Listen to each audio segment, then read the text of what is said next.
ये वो फांकुन माउंटेन है जहां कोई भी ज्ञान पा सकता है, लेकिन तुम्हें ग्रैंड मास्टर बोधी ने दरवाजे से ही मना कर दिया, क्योंकि उन्होंने एक ही नजर में देख लिया था कि तुम इस वर्ल्ड के नहीं हो। इसलिए तुम्हें पीछे हटाने के लिए उन्होंने 3 मुश्किल टेस्ट्स रख दिए। अगर तुम पानी पर आग लगा सको, जून के महीने में पहाड़ों पर बर्फबारी करा सको और दरवाजे के सामने खड़े आयरन ट्री पर फूल खिला सको, तो वो तुम्हें अपना डिसाइपल स्वीकार कर लेंगे। बाकी सभी डिसाइपल्स को लगता है कि ये करना बिल्कुल इम्पॉसिबल है, लेकिन सिर्फ तुम जानते हो कि जिसने फिजिक्स और केमिस्ट्री पढ़ी हो उसके लिए ये कितना सिंपल है। सबसे पहले बात करते हैं इस पानी पर आग लगाने की। मेरी कैपेबिलिटी के हिसाब से जो मेथड्स मैं सोच सकता हूं वो 2 है। पहला है अल्कोहल का इस्तेमाल करना। कुछ डिस्टिल्ड अल्कोहल बनाने की कोशिश करूं और उसे पानी पर डाल दूं, लेकिन इसमें एक प्रॉब्लम है। भले ही अल्कोहल की डेंसिटी पानी से कम होती है और थियोरेटिकली ये मेथड अभी होल्ड पर है, बहुत ज्यादा ईवीएल है, इसे इंप्लीमेंट करना इतना इजी नहीं है, तो इसे एक बैकअप ऑप्शन की तरह रखा जा सकता है। दूसरा तरीका है ऑयल का। मुझे याद है मैंने मैंक्सी बितन में पढ़ा था कि पेट्रोलियम पानी के किनारों पर रेत, पत्थरों और झरनों के पानी के साथ मिक्स होकर निकलता है। उसे मिट्टी के बर्तनों में कलेक्ट किया जाता है। ये ऑयल दिखने में ग्रीन लैकर जैसा होता है और जलने पर बहुत थिक स्मोक छोड़ता है। अगर इसे थोड़ा रिफाइन किया जाए तो उससे फियर्स फायर ऑयल बनाया जा सकता है और पेट्रोलियम वाकई पानी के ऊपर बर्न हो सकता है। मैंने इसके कई एग्जाम्पल्स देखे हैं। वेजिटेबल ऑयल कुछ रीजंस की वजह से पानी पर आसानी से नहीं जलता, और जहां तक एनिमल ऑयल की बात है तो उसके लिए जीवों को मारना पड़े, तो उसे जितना हो सके अवॉइड करना ही बेहतर है, क्योंकि ग्रैंड मास्टर को यह पसंद नहीं आएगा। तो अब सिर्फ एक ही प्रॉब्लम बचता है, पेट्रोलियम कहां ढूंढा जाए। पहले उन जगहों पर चेक करते हैं जो कभी एंशिएंट लेक्स हुआ करती थी, शायद वहां कुछ मिल जाए। अपना माइंड सेट करने के बाद मैं सीधे ग्रैंड मास्टर बोधी के रेसिडेंस की तरफ चल दिया। शाम का वक्त था, ठीक डिनर के बाद का टाइम। मैं ग्रैंड मास्टर बोधी के डोर पर पहुंचा, उसे नॉक किया और कहा, ग्रैंड मास्टर, आपका डिसाइपल आपसे मिलने की अनुमति चाहता है, कृपया मेरा लिए नहीं खुला। लेकिन ग्रैंड मास्टर की वॉइस मेरे कानों में गूंजी, तुम अपने टेस्ट की तैयारी करने नहीं गए, ना ही लाइब्रेरी में जाकर शास्त्रों को पढ़ रहे हो, फिर मेरे इस होली टेम्पल में क्यों आए हो? मैं जमीन पर घुटनों के बल बैठ गया, कई बार कॉटो किया और फौरन पूछा, गुस्ताखी? क्या फांकुन माउंटेन में कोई ऐसी जगह है जहां पहले पानी इकट्ठा होता था, या कोई बासन या डिप्रेशन जैसी जगह हो? काफी देर की साइलेंस के बाद ग्रैंड मास्टर ने रिप्लाई किया, पहाड़ से नीचे उतरकर ट्रेल पकड़ो और ईस्ट की तरफ 100 माइल जाओ, वहां गहरी रिफ्ट्स और रगेड टेरेन्स हैं, वहां तुम्हें अपना पाथ जरूर मिलेगा। इसके बाद उनकी वॉइस गायब हो गई। थैंक यू ग्रैंड मास्टर, भले ही वो मुझे अपना डिसाइपल न बनाए, पर वो मेरा मार्गदर्शन करने के लिए तैयार थे। दोबारा कॉटो करने के बाद मैंने वहां से विदा ली। अगले दिन केव में किसी को भी मेरा चेहरा नहीं दिखा, न लकड़ी काटना, न पानी भरना। एक पल के लिए लोग इस चीज के आदी नहीं थे। आखिरकार वुकोंग ने खुद आगे बढ़कर मेरी ओरिजिनल ड्यूटीज संभाली। सब यही सोच रहे थे कि मैं कल्टीवेशन की इस बोरिंग लाइफ को झेल नहीं पाया, और ग्रैंड मास्टर के उन 3 टेस्ट को पूरा करना तो दूर। दोस्तों, क्या आप चैट जीपीटी को सिर्फ बेसिक तरीके से यूज कर रहे हो, तो शायद आप इसके कुछ सबसे पावरफुल फीचर्स मिस कर रहे हो। चैट जीपीटी प्लस के साथ आपको मिलते हैं बेहतर रिस्पॉन्स, फास्ट परफॉर्मेंस और कॉडेक्स जैसे पावरफुल टूल्स, जिनकी मदद से आप सिर्फ एक प्रॉम्प्ट देकर कोडिंग और डेवलपमेंट के कई काम आसानी से कर सकते हो। और अगर आप इसे कम कॉस्ट में पाने का मौका ढूंढ रहे हो, तो हमारे पास एक स्पेशल ऑफर अवेलेबल है। 1999 के जगह सिर्फ 250 रुपये में। डिटेल जानने के लिए हमारे व्हाट्सएप +91 87 66550 315 टेलीग्राम @easyrethink पार कॉन्टैक्ट कर सकते हो। बात है। इसलिए मैं चुपचाप अकेले ही पहाड़ से नीचे चला गया, क्योंकि मुझे बाकी डिसाइपल्स के सामने लूजिंग फेस का डर था। इसलिए मैंने उन्हें कुछ नहीं बताया। कुछ समय के लिए चारों तरफ रूमर्स उड़ने लगे। 2 मंथ्स के बाद मैं वापस लौटा तो मेरी बॉडी पर छोटे बड़े काउंटलेस गोट्स लटके हुए थे। जब सबने मुझे देखा तो वो पहचान नहीं पाए और मुझे अंदर नहीं आने दे रहे थे। तभी फर्श पर झाड़ू लगा रहे वुकोंग ने मुझे पहचान लिया। गुड ब्रदर, तुमने खुद को ऐसा ब्लैक एंड मेसी कैसे बना लिया? ये तो इस ओल्ड सन के लुक से भी ज्यादा खराब लग रहा है। मैंने मुस्कुराते हुए कहा, वुकोंग, जल्दी से मुझे पहले वॉशअप करने दो, फिर मैं तुम्हें पानी पर आग लगाने का एक मैजिक ट्रिक दिखाऊंगा। बहुत अच्छे, बहुत अच्छे। वुकोंग मेरे पीछे वुकोंग मेरे साथ कावे के अंदर आ गया। रास्ते में वो लगातार पूछता रहा कि इन गोड्स में ऐसा कौन सा मिरेकुलस मेडिसिन भरा है जो इतना मैजिकल है, लेकिन मैंने कोई क्लियर आंसर नहीं दिया। बस इतना कहा, टाइम आने पर तुम्हें सब पता चल जाएगा। अपनी बॉडी से सारी मुड और सोट साफ करने के बाद मैंने उन गोड्स को उठाया और ग्रैंड मास्टर बोधी के लेक्चर हॉल की तरफ चल दिया। किस्मत से उस दिन grand master Bodhi great Dao पर एक लेक्चर दे रहे थे और सब उसमें पूरी तरह मेस्मराइज थे। जब ग्रैंड मास्टर ने अपना लेक्चर खत्म किया तो उन्होंने मेरी तरफ देखा और बोले, बच्चे, तुमने मुझसे एक लोकेशन पूछी थी और अब तुम इन गोड्स के साथ वापस आए हो। मैंने अपना सिर बोर्ड किया और कहा, ग्रैंड मास्टर, इस ट्रिप का मकसद पानी पर आग लगाने का तरीका ढूंढना था। ग्रैंड मास्टर ने नोट किया। ठीक है, तो फिर एक ट्राई करके देखते हैं। इसके बाद ग्रैंड मास्टर सबको केव के अंदर एक डीप पूल के पास ले गए। उनके पास सुप्रीम मैजिक होने के बावजूद वो कभी डिसाइपल्स के सामने शो ऑफ नहीं करते थे। वो चाहते तो बस एक हाथ हवा में लहराकर सबको वहां टेलीपोर्ट कर सकते थे, जो कि बहुत नेचुरल होता।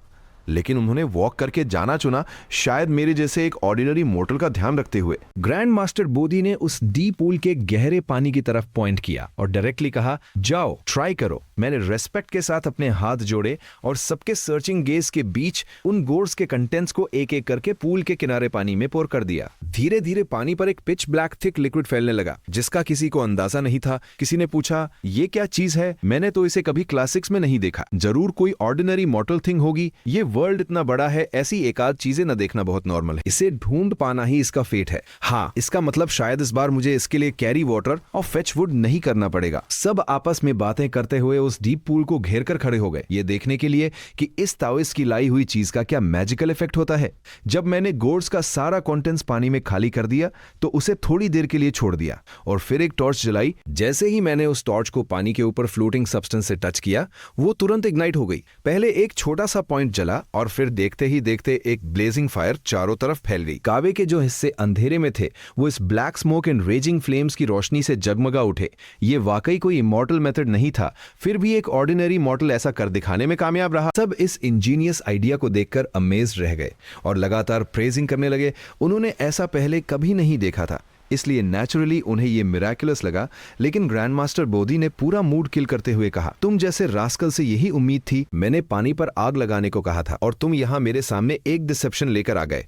लेकिन वो ताओइस्ट बिल्कुल अफ्रेड नहीं हुआ और उसने डायरेक्टली आर्ग्यू करते हुए कहा, ग्रैंड मास्टर, आपने ये स्पेसिफाई नहीं किया था कि पानी कौन सा होना चाहिए या आग किस चीज की होनी चाहिए। मैंने पेट्रोलियम का इस्तेमाल करके पानी के ऊपर आग लगाई है, तो भला ये क्यों गलत है? मैंने जमीन पर पड़े खाली गूड्स और उस ब्लेजिंग पूल की तरफ पॉइंट करते हुए कहा।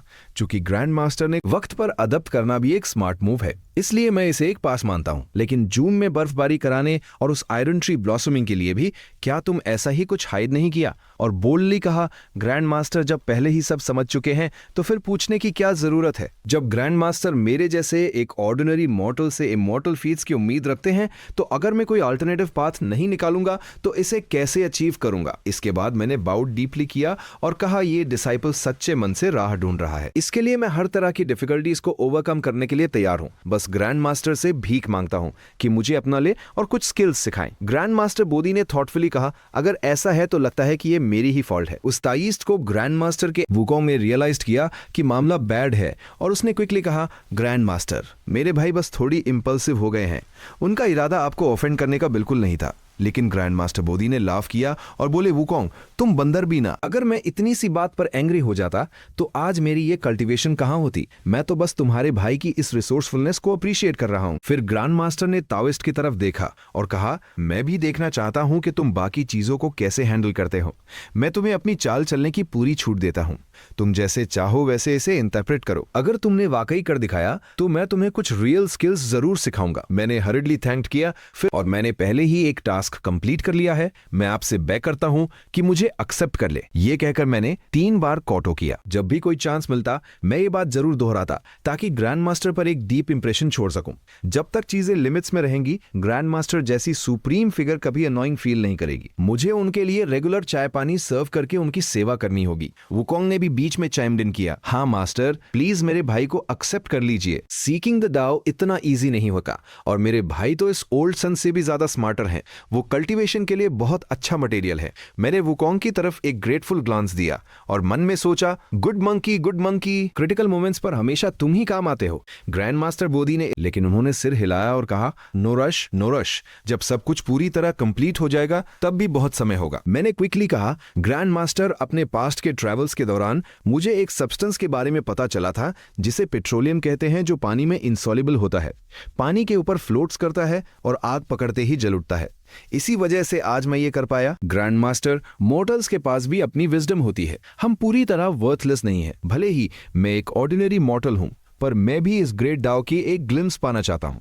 मैं आपसे बेग करता हूँ। ग्रैंड मास्टर बोधी ने नोट किया, एक ऑर्डिनरी मॉर्टल होकर भी इतनी एक्स्ट्रॉर्डिनरी एम्बिशन रखना, मॉर्टल मीन्स का यूज करके इमॉर्टल स्किल्स को रेप्लिकेट करना सच में तारीफ के काबिल है। तुम्हारी इस सीकिंग द दाव की सिंसेरिटी को देखते हुए आज मैं तुम्हें एक दाव नेम ग्रांट करता हूँ, कैसा रहेगा? मैं इस बात से पूरी तरह ओवरवेल्म्ड हो गया और मैंने बार बार सिर पटका और कहा, ग्रैंड मास्टर आपकी इस ग्रेस के लिए बहुत बहुत धन्यवाद। ग्रैंड मास्टर बोधी ने मेरे सिर को थपथपाया और कहा, तुम्हारे पास कोई इनेट टैलेंट या रूट्स नहीं है, लेकिन तुम एक्सेप्शनली क्लेवर हो और तुम एक ऐसे इंसान हो जिसके पास कोई ओरिजिन्स नहीं है। ये सब तुमने खुद ही पजल, कैसा रहेगा?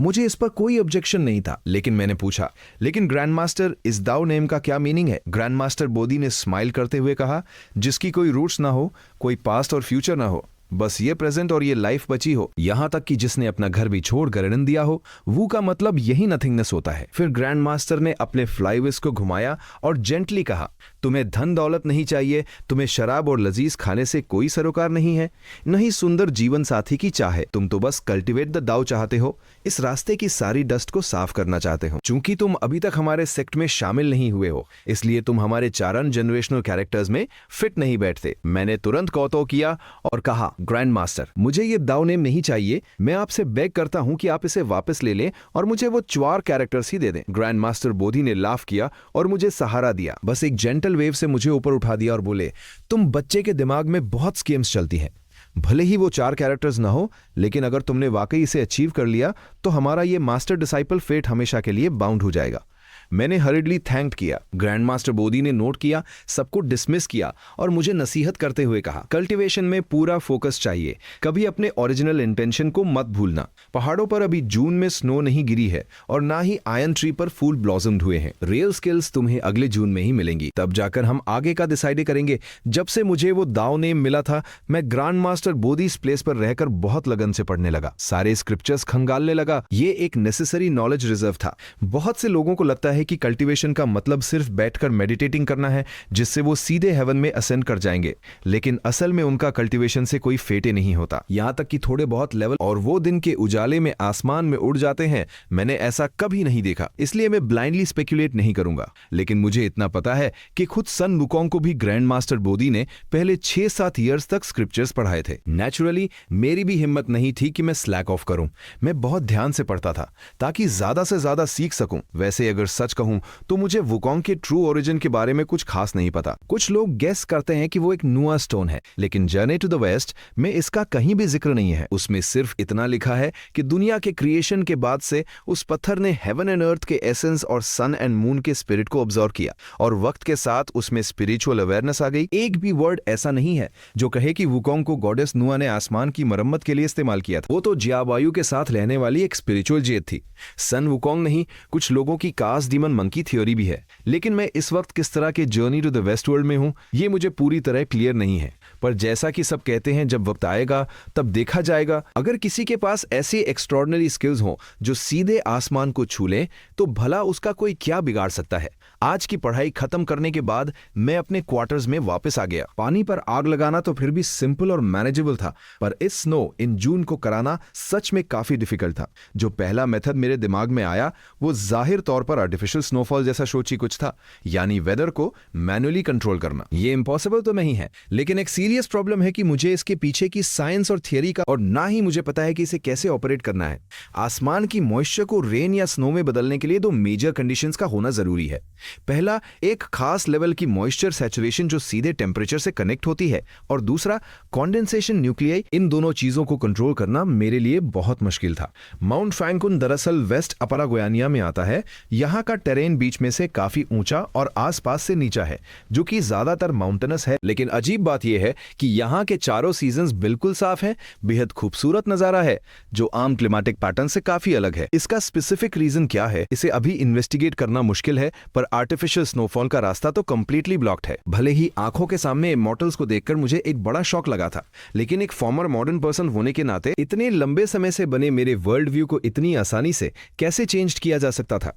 आप तो जानते ही हैं, एक बार वर्ल्ड व्यू बन जाए तो उसकी एक क्लियर डायरेक्शन होती है, इसलिए कुछ समय के लिए उसका थिंकिंग मॉडल ज्यादा नहीं बदला और शायद ये पूरी लाइफ उसके साथ रहेगा। उसे नहीं पता था कि वो इस पाथ ऑफ कल्टीवेशन के लिए सूटेड है भी या नहीं, पर कम से कम अभी के लिए तो कोई इश्यू नहीं था। वापस उसी सवाल पर आते हैं, स्नोफॉल इन जून कैसे कराया जाए। मैंने एक ठंडी सांस ली और कहा, इस बार तो लगता है मैं ग्रैंड मास्टर को सच में डिसअपॉइंट कर दूंगा। इन दिनों मैं लगातार पहाड़ के टेरेन को ऑब्जर्व कर रहा था और मुझे कुछ बड़ी रिवर्स मिली जिनकी वाटर क्वालिटी बहुत अच्छी थी। तो मैंने ग्रैंड मास्टर के पास रखे एंशिएंट टेक्स्ट से कीड़े पालने का एक पुराना मेथड ढूंढ निकाला और 2 मंथ्स का वक्त लगा के मैंने 2 मंथ्स लगाए और उस मेथड पर पूरे 2 इयर्स तक कई एक्सपेरिमेंट्स किए। उसे इंप्रूव करके मैंने एक स्पेशल इंसेक्ट अट्रैक्टिंग पाउडर तैयार किया। ये चीज कोई ऑर्डिनरी नहीं थी, इसमें हाई स्ट्रेंथ एफ्रोडीजियाक्स का इस्तेमाल किया गया था ताकि इंसेक्ट्स जल्दी अपने मेटिंग पीरियड में आ सके। बेशक इसका रियल इफेक्ट तो बस एक छोटा सा एड था, कोई बहुत इंटेंस नहीं था। ये कोई इमॉर्टल मेथड भी नहीं था, बस एक आम मॉर्टल द्वारा ढूंढा गया एक तरीका था जो एक स्मॉल हेल्प की तरह था। बिल्कुल वो इन इंसेक्ट्स को ही सब्स्टिट्यूट फॉर स्नो की तरह यूज करने वाला था ताकि ग्रैंड मास्टर बोधी को बता सके कि उसका दिल सीकिंग द दाव के लिए कितना डेस्परेट है। एक छोटा सा इंसेक्ट होता है जिसे मेफ्लाई कहते हैं, जो सुबह पैदा होता है और शाम को मर जाता है। उसकी लाइफ बहुत छोटी होती है और मरने के बाद भी कुछ बहुत ग्रांड नहीं होता, लेकिन यही वो छोटा इंसेक्ट है जो अच्छी वाटर क्वालिटी वाले पॉन्ड्स और रिवर्स के पास बहुत बड़ी क्वालिटीज में दिखाई दे सकता है। खासकर इनके ब्रीडिंग सीजन के दौरान दूर से देखने पर यह बिल्कुल हेवी स्नो की तरह दिखता है। हालांकि यह नजारा थोड़ा ओवरवेलमिंग होता है, इसे बस दूर से ही देखा जा सकता है, पास से नहीं। जून के महीने में टेम्परेचर बहुत हाई होता है, मौसम एकदम हॉट एंड ह्यूमिड होता है, जो इन मे फ्लाइज के सबसे ज्यादा एक्टिव होने का समय है। उसने पहले ही इन स्वाम्स को कलेक्ट कर लिया था, बस एक राइट मोमेंट का इंतजार था ताकि वो जून के महीने में इन इंसेक्ट्स की एक स्नोस्टॉर्म ला सके। कोई दूसरा चॉइस नहीं था। उसके लेवल के हिसाब से किसी और मेथड के बारे में सोचना बहुत मुश्किल था। मॉडल्स के पास भले ही विजडम हो, पर एक समय के बाद कभी कभी इंसान को अपनी मीडियोक्रिटी को एक्सेप्ट करना सीख लेना चाहिए। इसमें कुछ भी शेमफुल नहीं है। मैं बस अपने तर्क और पर्सुएजन के सहारे जा सकता था जब तक कि ये ग्रैंड मास्टर को कन्विंस कर ले। ये जून का महीना माउंट फंकुन में मेरा चौथा ईयर था। एक दिन मैंने ग्रैंड मास्टर बोधी से कहा कि इस जून में बर्फ गिरेगी। पिछले इंसिडेंट की वजह से बाकी डिसाइपल्स देख चुके थे कि इस फेक टाविस्ट के पास कुछ स्किल्स तो हैं, इसलिए वो सब इसका फुल व्यू विटनेस करने के लिए पीछे पीछे आ गए। स्नो इन जून कितना बिजार है। ये पहाड़ तो एक इमॉर्टल ब्लेसेड लैंड है। यहाँ का वेदर अपने ही लॉज से चलता है जब तक कि कोई सुप्रीम मैजिक से इसे बदल न दे।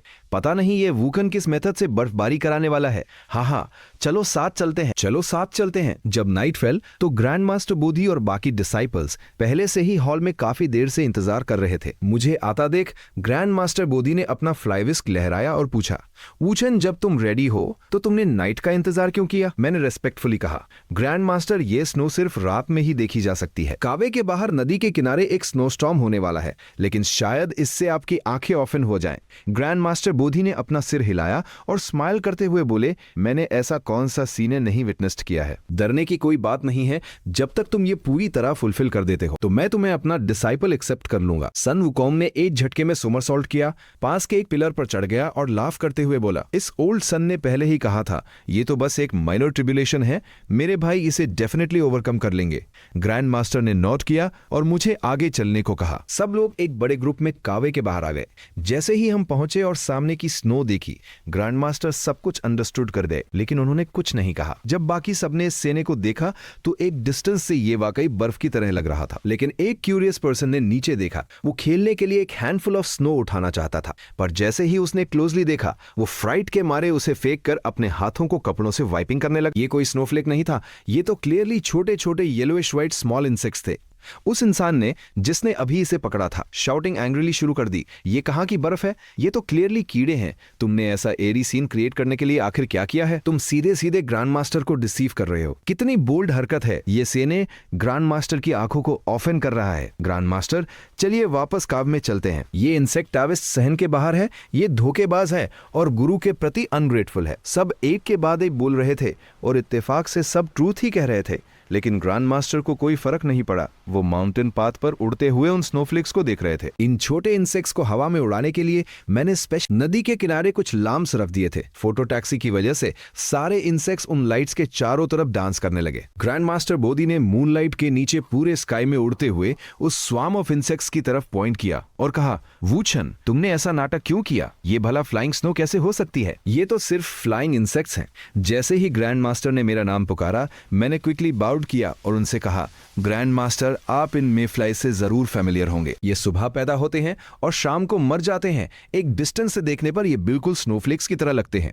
और अभी जून का महीना है, तो क्या ये स्नो इन जून नहीं हुआ? ग्रैंड मास्टर ने अपना सिर हिलाया और बोले, क्या ये स्नो इन जून नहीं हुआ? ग्रैंड मास्टर ने अपना सिर हिलाया और बोले, ये फिर से एक वैसी ही ट्रिक और डिसेप्शन है। तुम्हारे जैसे कैरेक्टर के साथ मुझे डर है कि तुम इसे कैसे अचीव करोगे। ग्रैंड मास्टर बोधी सच में एक सुप्रीम मास्टर है। वो इतनी बात पर भी बिल्कुल एंग्री नहीं हुए और मुझसे पूछने के लिए तैयार थे। तभी वुकोंग ने फौरन आगे आके मेरे लिए कवर अप करने की कोशिश की और बोला, ग्रैंड मास्टर आप मजाक कर रहे हैं। ये भला कोई स्ट्रे पाथ कैसे हुआ? जैसा कि कहते हैं हर चीज का सही यूज होना चाहिए। वुकोंग ने पहाड़ के बाहर उड़ते कीड़ों की तरफ पॉइंट किया। बुकेन भाई ने इन छोटे इंसेक्ट्स को मरने से पहले एक आखिरी डांस करने का मौका दिया है, जिससे इनकी लाइफ बेकार नहीं गई और इससे भाई का पाथ भी क्लियर हो गया। तो क्या ये किलिंग 2 बर्ड्स विद 1 स्टोन नहीं हुआ?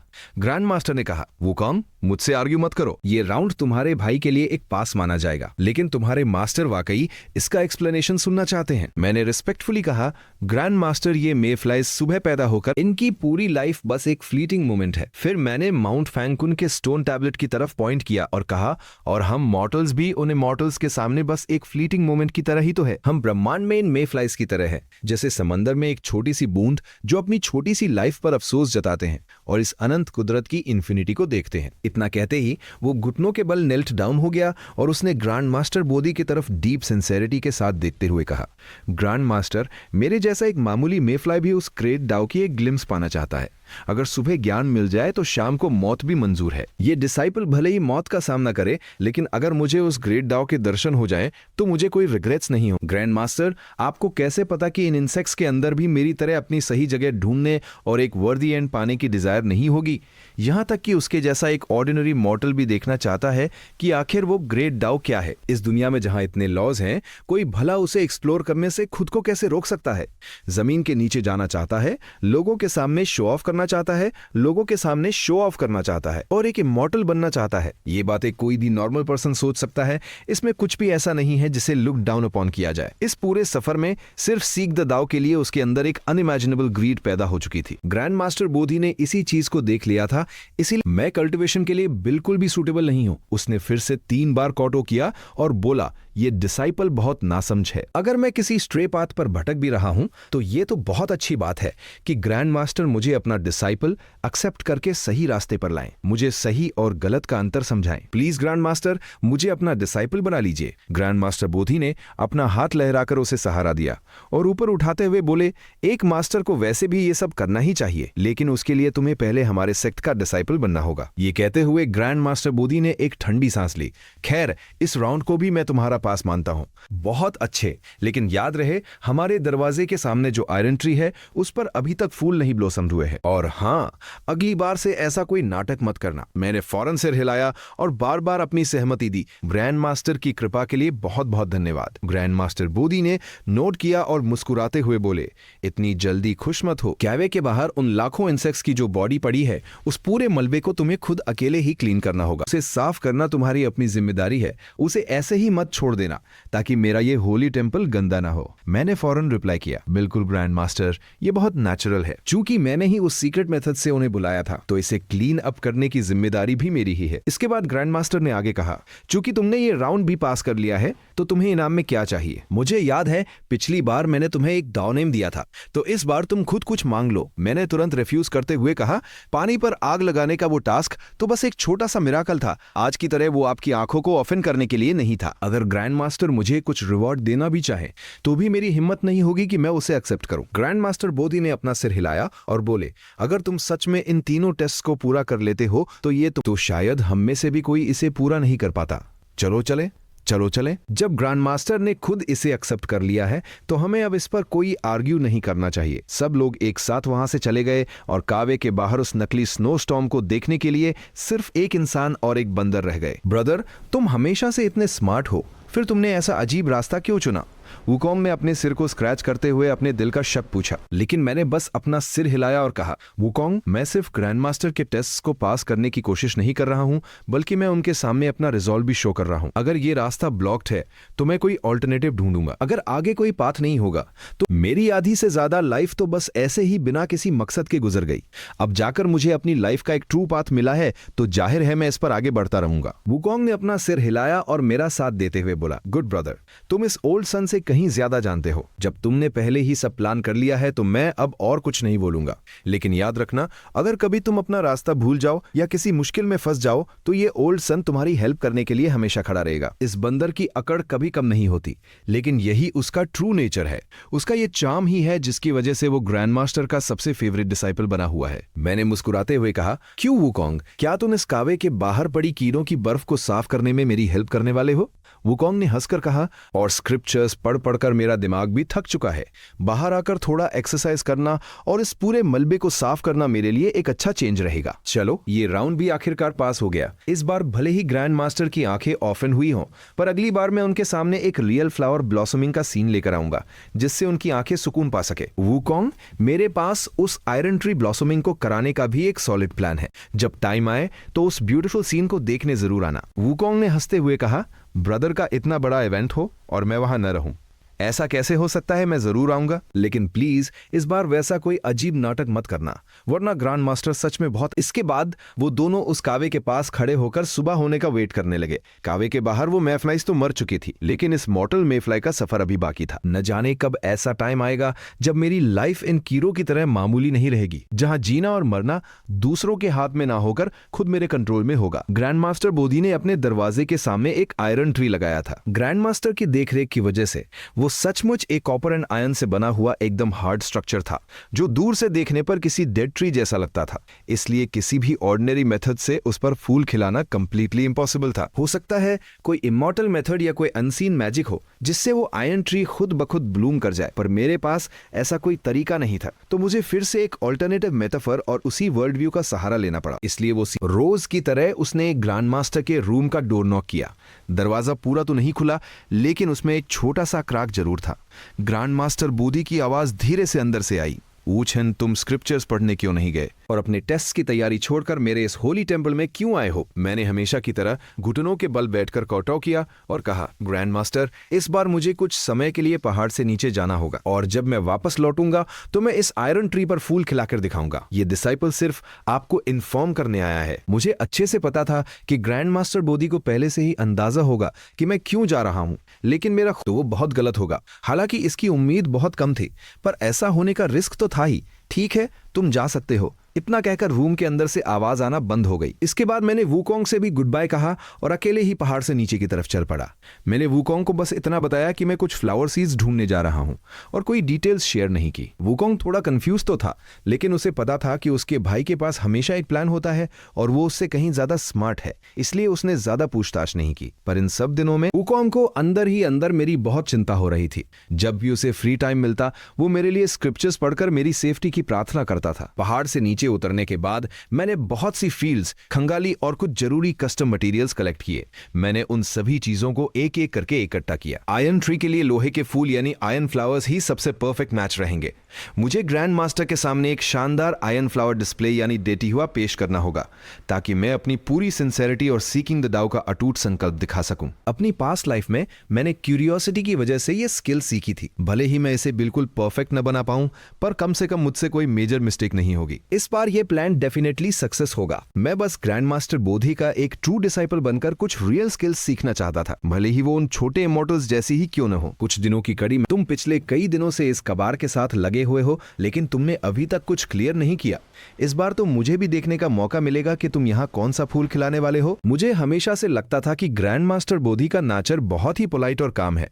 वो हमेशा अपने चेहरे पर एक जेंटल स्माइल रखते हैं, यहाँ तक कि जब वो एंग्री होते हैं तब भी उनका गुस्सा भयानक नहीं लगता। मैंने फौरन रिप्लाई किया, आयरन ट्री पर फूल खिलाने का मतलब है कि इस बार एक रियल आयरन फ्लावर खिलेगा, लेकिन अभी रात होने में थोड़ा टाइम बाकी है, इसलिए मैं ग्रैंड मास्टर से रिक्वेस्ट करता हूं कि वो थोड़ा और वेट करे। ग्रैंड मास्टर ने प्यार से अपना सिर हिलाया। ठीक है, अगर ऐसी बात है तो मैं तुम्हारे साथ थोड़ी देर और वेट कर लेता हूँ। इसके बाद ग्रैंड मास्टर वापस अपने रूम में चले गए ताकि वो आराम कर सके। लेकिन बाकी डिसाइपल्स का भी उन्होंने मुझसे पूछा, वुकेन क्या पता इस बार तुम सच में कामयाब हो जाओ और हमारे ट्रू ब्रदर बन जाओ। मुझे याद है पिछली बार भी एक रात को तुम कीरो की वो नकली बर्फ लेकर आए थे जो दिखने में तो अच्छी थी, पर क्या इस बार भी वैसा ही कुछ होने वाला है? हमें भी तो देखने दो कि इस सूखे आयरन ट्री पर फूल कैसे खिलते हैं। जून के उस स्नोस्टॉर्म वाले दिन ज्यादातर डिसाइपल्स मेरे इस काम से खुश नहीं थे और उन्होंने मेरे लिए बहुत ही रूड वर्ड्स का इस्तेमाल किया था। लेकिन बाद में जब ग्रैंड मास्टर, तो उन्हें भी अपनी गलती रियलाइज हो गई। उन्हें समझ आ गया कि मेरे पास एक हाई कॉम्प्रिहेंशन लेवल है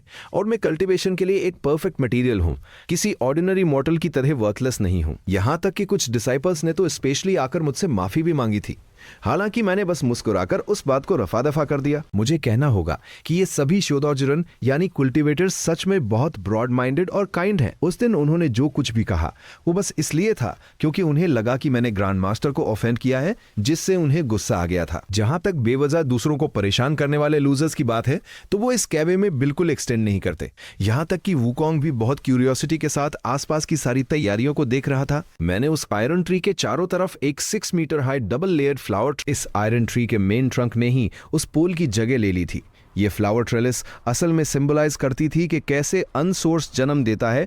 2 एलिमेंट्स को 2 एलिमेंट से 4 इमेजेस बनती हैं, 4 इमेजेस से 8 ट्राइगम्स का जन्म होता है, 8 ट्राइगम से 5 एलिमेंट्स आते हैं और उन 5 एलिमेंट्स से इस ब्रह्मांड की हर एक चीज क्रिएट होती है। ट्रेलिस के ठीक बगल में मैंने लोहे को पिघलाने के लिए एक स्पेशल फर्नेस सेट की। एक बड़े बेलोज की मदद से मैंने पहले से कलेक्ट किए गए रॉ आयरन को पिघलाना स्टार्ट कर दिया। अभी रात होने में काफी टाइम था, लेकिन भट्टी का तापमान पहले ही बहुत बढ़ चुका था और लोहा पिघलना शुरू हो गया था। बस अंधेरा होने का इंतजार था। तभी वुकोंग ने मुझसे पूछा, गुड ब्रदर, ये कौन सी नई और इंटरेस्टिंग चीज है? इस ओल्ड सन ने ऐसा पहले कभी नहीं देखा। क्या ये भी उसी एंशिएंट थियरी का हिस्सा है? मैंने बहुत ही लोटो एक बहुत ही famous traditional folk fireworks display था जो यूजिंग रीजन में काफी लोकप्रिय था।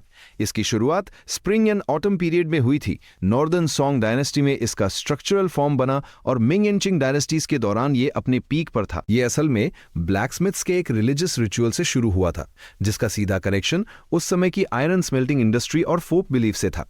बाद में इसे ताओइस्ट रिचुअल्स में इस्तेमाल किया जाने लगा और धीरे धीरे ये आम लोगों के बीच फैल गया। हालांकि ये वर्ल्ड मेरी पास्ट लाइफ के वर्ल्ड से काफी डिफरेंट है। यहाँ के इतिहास को पढ़ने के बाद मुझे समझ आया कि भले ही डिनेस्टीज की टाइमलाइंस काफी सिमिलर है, पर फिर भी बहुत सी जगहों पर बड़े कॉन्ट्रडिक्शंस हैं। खैर, इससे हमारे आज के टास्क पर कोई फर्क नहीं पड़ता। आज इस आयरन ट्री पर जो फूल खिलने वाला है वो सचमुच इसी आयरन इंडस्ट्री की देन है। लेकिन वुकोंग को इसके बारे में कुछ नहीं पता था क्योंकि उसका एक्सपोजर बहुत कम था। इस पहाड़ के बाकी डिसाइपल्स ने भी ऐसा सीने पहले कभी नहीं देखा था। हालांकि ग्रैंड मास्टर बोधी और उनके अंडर रहने वाले छोटे इमॉर्टल्स ने पूरी दुनिया ट्रैवल की थी, तो शायद उन्हें इसके बारे में थोड़ा अंदाजा हो। मुझे इस तरह सस्पेंस क्रिएट करते देख सब लोग बहुत एक्साइटेड हो गए। जैसे ही शाम का अंधेरा घिरने लगा, ग्रैंड मास्टर बोधी अपने रूम से बाहर आए और मजाक करते हुए बोले, वुचन, रात हो चुकी है पर तुम्हारे इस आयरन ट्री पर अभी तक कोई फूल नहीं दिखा। कहीं ऐसा तो नहीं कि तुम्हारा ये प्लान फेल हो गया? मैंने रिस्पेक्ट के साथ बोर्ड किया और बाकी डिसाइपल्स की आंखों में छुपी उत्सुकता को देखते हुए बिना कोई वक्त जाया किए अपना वो फ्लावर हिटिंग स्टाफ बाहर निकाला। ये स्टाफ एक ताजी विलो ब्रांच से बना था जो एक मुट्ठी। मुझे जूनियर ब्रदर कहकर बुलाना इस बात का साफ हिंट था कि उन्हें पूरा भरोसा था कि मैं आज ये टास्क पूरा कर लूंगा। मैंने हंसते हुए रिप्लाई किया, सीनियर ब्रदर, ये सचमुच बहुत हॉट होने वाला है। इसके बाद मैंने अपने सिर पर एक उल्टा किया हुआ गोल्ड शेल पहन लिया ताकि पिघले हुए लोहे के छींटे मुझे चोट ना पहुंचाएं, क्योंकि मैं अभी भी सिर्फ एक ऑर्डिनरी मॉडल ही था। फिर मैंने टूल्स का यूज करके भट्टी में से पिघला हुआ गर्म लोहा निकाला और उसे उस स्टाफ के राउंड ग्रूव में भर दिया। मैं सीधे उस आयरन ट्री के नीचे गया और एक दूसरे वुडन स्टिक से उस ग्रूव वाले स्टाफ पर पूरी ताकत से हिट किया। मैंने जोर से चिल्लाकर कहा, सब लोग ध्यान से देखो, ये है आयरन ट्री ब्लॉसमिंग। उसी पल ग्रूव में भरा पिघला हुआ लोहा सीधे उस फ्लावर ट्रेलिस की तरफ, उस अंधेरी रात में पिघले हुए लोहे के वो छींटे आसमान से टूटते तारों के झरने की तरह दिखने लगे, मानो कोई असली फूल खिल रहा हो। वाओ, कमाल है। न जाने कौन जोर से चिल्लाया, हर कोई इस क्रिएटिव थिंकिंग को देखकर दंग रह गया था। बाकी सब भी सुर में सुर मिलाने लगे, जूनियर ब्रदर, एक बार और करो, ये सचमुच बहुत शानदार है। गुड ब्रदर, एक और फूल खिलाओ। लोहे के वो छींटे और उनकी गोल्डन लाइट ऐसी लग रही थी जैसे आसमान में हजारों शूटिंग स्टार्स एक साथ चमक रहे हो। मैंने बिना रुके एक के बाद एक कई हिट्स किए। हर एक स्ट्रोक के साथ गोल्डन स्पार्क्स आसमान में जा रहे थे और पूरा सीन एकदम कंटिन्यूअस और ब्रेथ टेकिंग बन चुका था। वो पिघला हुआ और जैसे ही वो टॉप पर लगी विलो ब्रांचेस से टकराता वो झटके से फूट पड़ता था। एक के बाद एक लोहे के हजारों फूल ग्रैंड मास्टर बोधी के दरवाजे को अपनी रोशनी से चमका रहे थे और उनकी आवाज पूरे आसमान में गूंज रही थी। बंदरों का नाचर वैसे भी बहुत प्लेफुल होता है, इसलिए वुकोंग फौरन आगे आया और बोला, गुड ब्रदर, मुझे इस पिघले हुए लोहे के गर्म छींटों से बिल्कुल डर नहीं लगता। इस ओल्ड सन को भी थोड़ा खेलने का मौका दो। मैंने मुस्कुराते हुए कहा, वुकोंग तुम भी ना आओ, तुम भी थोड़ा फन कर लो। वुकोंग ने बहुत खुशी खुशी मेरे हाथ से वो टूल्स लिए और भट्टी के पास चला गया। भट्टी की आग अपनी फुल चरम पर थी और अंदर पिघला हुआ लोहा एक तेज रोरिंग साउंड के साथ उस उबलती भट्टी में से एक बड़ी चम्मच पिघला हुआ गर्म लोहा बाहर निकाला। उसने अपनी बाहों की पूरी ताकत से उसे हवा में उछाला। वो पिघला हुआ लोहा आसमान में एक ब्यूटीफुल कर्व बनाते हुए ऊपर गया, जैसे रात के अंधेरे में कोई भव्य फायरवर्क्स शो चल रहा हो। लोहे के वो छींटे इतने डैजलिंग और ब्राइट थे मानो हजारों शूटिंग स्टार्स एक साथ रात के आसमान को चीरते हुए निकल रहे हों, जो बेहद खूबसूरत था। इसे देखकर सब लोग फिर से जोर जोर से चीरिंग करने लगे। रोज इस पहाड़ पर रहकर बोरिंग कल्टीवेशन करने वाले डिसाइपल्स भी अब खुद को रोक नहीं पा रहे थे। गुड जूनियर ब्रदर, हमें भी थोड़ा ट्राई करने दो। मैं जोर से हंसा और पहले से तैयार किए गए सारे टूल्स और स्टाफ्स उन सीनियर ब्रदर्स के हाथों में सौंप दी। आसमान में बड़े बड़े फ्लावर क्लस्टर्स की शेप ले रहा था।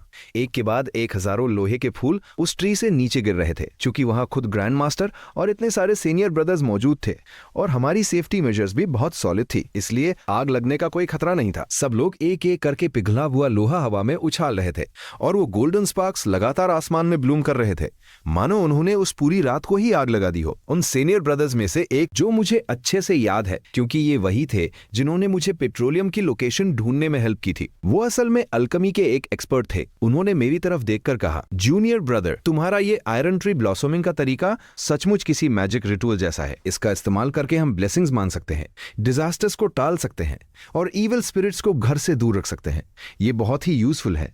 मैंने अपना इस दुनिया में 5 मेजर मेटल्स हैं, गोल्ड, सिल्वर, कॉपर, आयरन और टिन, जो अल्केमी और वेपन रिफाइनिंग के लिए सबसे इंपॉर्टेंट मटेरियल्स माने जाते हैं। और ये आयरन फ्लावर्स ठीक इसी जगह खिले हैं, तो हो सकता है कि हम इनका इस्तेमाल लॉर्ड लाओ को वर्शिप करने के लिए कर सकें। किसी भी नॉर्मल रिचुअल में इस आयरन फ्लावर डिस्प्ले को शामिल करना उसकी ब्यूटी को बहुत बढ़ा देगा। उनके कहने का सीधा मतलब यही था कि भले ही इस डटी हुआ का कोई रियल मैजिकल फंक्शन ना हो, पर यह दिखने में सचमुच बेहद खूबसूरत और शानदार है और इसे किसी भी रिचुअल में ऐड करने से उसका पूरा चार्म बदल जाएगा। मुझे इस सब में कोई ज्यादा इंटरेस्ट नहीं था, इसलिए मैंने बस अपना सिर हिलाया और ग्रैंड मास्टर बोधी को ढूंढने लगा। बाकी सीनियर ब्रदर्स अभी भी मजे से खेल रहे थे। जब पिघला हुआ लोहा खत्म हो गया तो उन्होंने खुद कुछ और रॉ आयरन भट्टी में डाल दिया, जिससे साफ था कि यह महफिल अभी काफी लंबी चलने वाली थी। लेकिन मुझे वहां ग्रैंड मास्टर कहीं नहीं दिखे। तभी मैंने नोटिस किया कि ग्रैंड मास्टर बोधी के रूम का मेन डोर खुला हुआ था। आखिरकार तीनों टेस्ट पास करने के बाद वो दरवाजा मेरे लिए खुल चुका था। अपने दिल में एक गहरी एक्साइटमेंट लेकर मैंने ग्रैंड मास्टर के रूम में कदम रखा। जैसा कि मुझे उम्मीद थी, ग्रैंड मास्टर बोधी पहले से ही वहां मेरा इंतजार कर रहे थे। मैं तुरंत घुटनों के बल बैठ गया और 3 बार कॉटो किया। ग्रैंड मास्टर, मैंने आपके दिए हुए तीनों टास्क पूरे कर दिए हैं। प्लीज मुझ पर दया करें और मुझे अपना डिसाइपल स्वीकार करें। मैं हमेशा आपके पास रहकर आपकी सेवा करना चाहता हूं। और मुझसे पूछा, ये आयरन ट्री ब्लॉसमिंग का आइडिया तुम्हारे दिमाग में कैसे आया? तुमने एक बार फिर मेरे सामने एक ऑल्टरनेटिव सब्स्टिट्यूशन का खेल खेला है। मैं घुटनों के बल बैठा हुआ बहुत एक्साइटेड था। मैंने कहा, एक मॉर्टल की लाइफ बस एक फ्लीटिंग मोमेंट की तरह होती है। वक्त पानी की तरह बहता रहता है और कभी किसी का इंतजार नहीं करता। अपनी लाइफ को ऐसे ही वेस्ट करने के बजाय ये डिसाइपल उस एक फ्लीटिंग मोमेंट को जीना पसंद करेगा, बिल्कुल इस आयरन फ्लावर की तरह जो सिर्फ एक बार पूरी शान से खिलती है। प्लीज ग्रैंड मास्टर, मुझे अपना डिसाइपल स्वीकार कर लीजिए। एक मामूली मॉर्टल बनकर जीने के बजाय वो हर कीमत पर इस पाथ ऑफ कल्टीवेशन पर चलना चाहता था। भले ही उसे यह न पता हो कि यह रास्ता आगे जाकर कैसा होने वाला है, वो अच्छा होगा या बुरा, पर वो इस पर कदम जरूर रखना चाहता था। हम ग्रैंड मास्टर बोधी ने बस कुछ ही ब्लैक स्मिथ्स को ऐसा करते देखा था, पर वो आज की तरह इतना ग्राउंड और ब्यूटीफुल नहीं था। ग्रैंड मास्टर बोधी ने मुस्कुराते हुए मेरी तरफ देखा, बहुत प्यार से मेरे सिर पर अपना हाथ रखा और बोले, भले ही तुम्हारे पास कोई इनेट टैलेंट या स्ट्रॉन्ग रूट्स न हो, पर तुम्हारी ये लगन और तुम्हारा कॉम्प्रिहेंशन लेवल सचमुच बहुत तारीफ के काबिल है। मुझे लगा कि अब बात बन चुकी है, तो मैंने फौरन पूछा, मास्टर, इसका मतलब क्या आपने मुझे अपना डिसाइपल एक्सेप्ट कर लिया है? ग्रैंड मास्टर बोधी ने नॉड किया। तुमने मेरे दिए हुए तीनों मुश्किल टेस्ट को पास किया है। अगर ये टास्क तुम्हारे बाकी सीनियर ब्रदर्स को मिले होते तो बिना अपने मैजिक का यूज किए वो इसे कभी पूरा नहीं कर पाते, और ये तुम्हारी तीसरी पराजय या सबमिशन है। हर बार अपना टास्क पूरा करने के बाद तुमने मेरे तभी ग्रैंड मास्टर ने आगे कहा, देखा जाए तो हमारा कोई मास्टर डिसाइपल फेट नहीं था, लेकिन तुमने अपनी इस लगन से अपने लिए ये एक संजी यानी चांस खुद कमाया है। ये सब तुम्हारी अपनी मेहनत का फल है। तुमने इन तीनों मुश्किल ननकन को पार कर लिया है, जो इस बात का साफ सबूत है कि डेस्टिनी में यही लिखा था। तुम अब से हमारे सेक्ट के एक ट्रू डिसाइपल हो। चूंकि तुमने ये 3 सबमिशन से 9 काउटआउट्स का रिचुअल पूरा कर लिया है, तो आज से तुम मेरे साथ रहकर सीख सकते हो। मैंने फौरन कुछ और बार कॉटो किया और बोला, ये डिसाइपल अपने मास्टर को प्रणाम करता है। ग्रैंड मास्टर बोधी मुस्कुराए। उन्होंने खुद आगे बढ़कर मुझे अपने हाथों से ऊपर उठाया और बोले, आज के बाद से तुम्हें अपनी पढ़ाई और लेसन्स पर पूरा फोकस करना होगा। कभी भी आलस मत करना। मैंने कहा, ये डिसाइपल हमेशा आपके आदेश का पालन करेगा। ग्रैंड मास्टर बोधी ने अपना हाथ हवा में लहराया और कहा, डेस्टिनी में भले ही कोई कनेक्शन न रहा हो, पर हमारे बीच का ये फेट अब तय हो चुका है। जाओ जाओ, अपने बाकी सीनियर ब्रदर से कहो कि अब बहुत रात हो चुकी है। वो सब वापस अपने कमरे में जाएं और ज्यादा देर ना करें। ये डिसाइपल अब आज्ञा चाहता है। इतना कहकर मैंने धीरे से रूम का डोर बंद किया और बाहर की तरफ भागा। भट्टी में अभी भी पिघला हुआ लोहा उबल रहा था और सब लोग लाइन में खड़े होकर एक बार खुद ट्राई करने का वेट कर रहे थे। किसी ने मुझसे पूछा, जूनियर ब्रदर, क्या तुम्हारे पास थोड़ा और रॉ आयरन बचा है?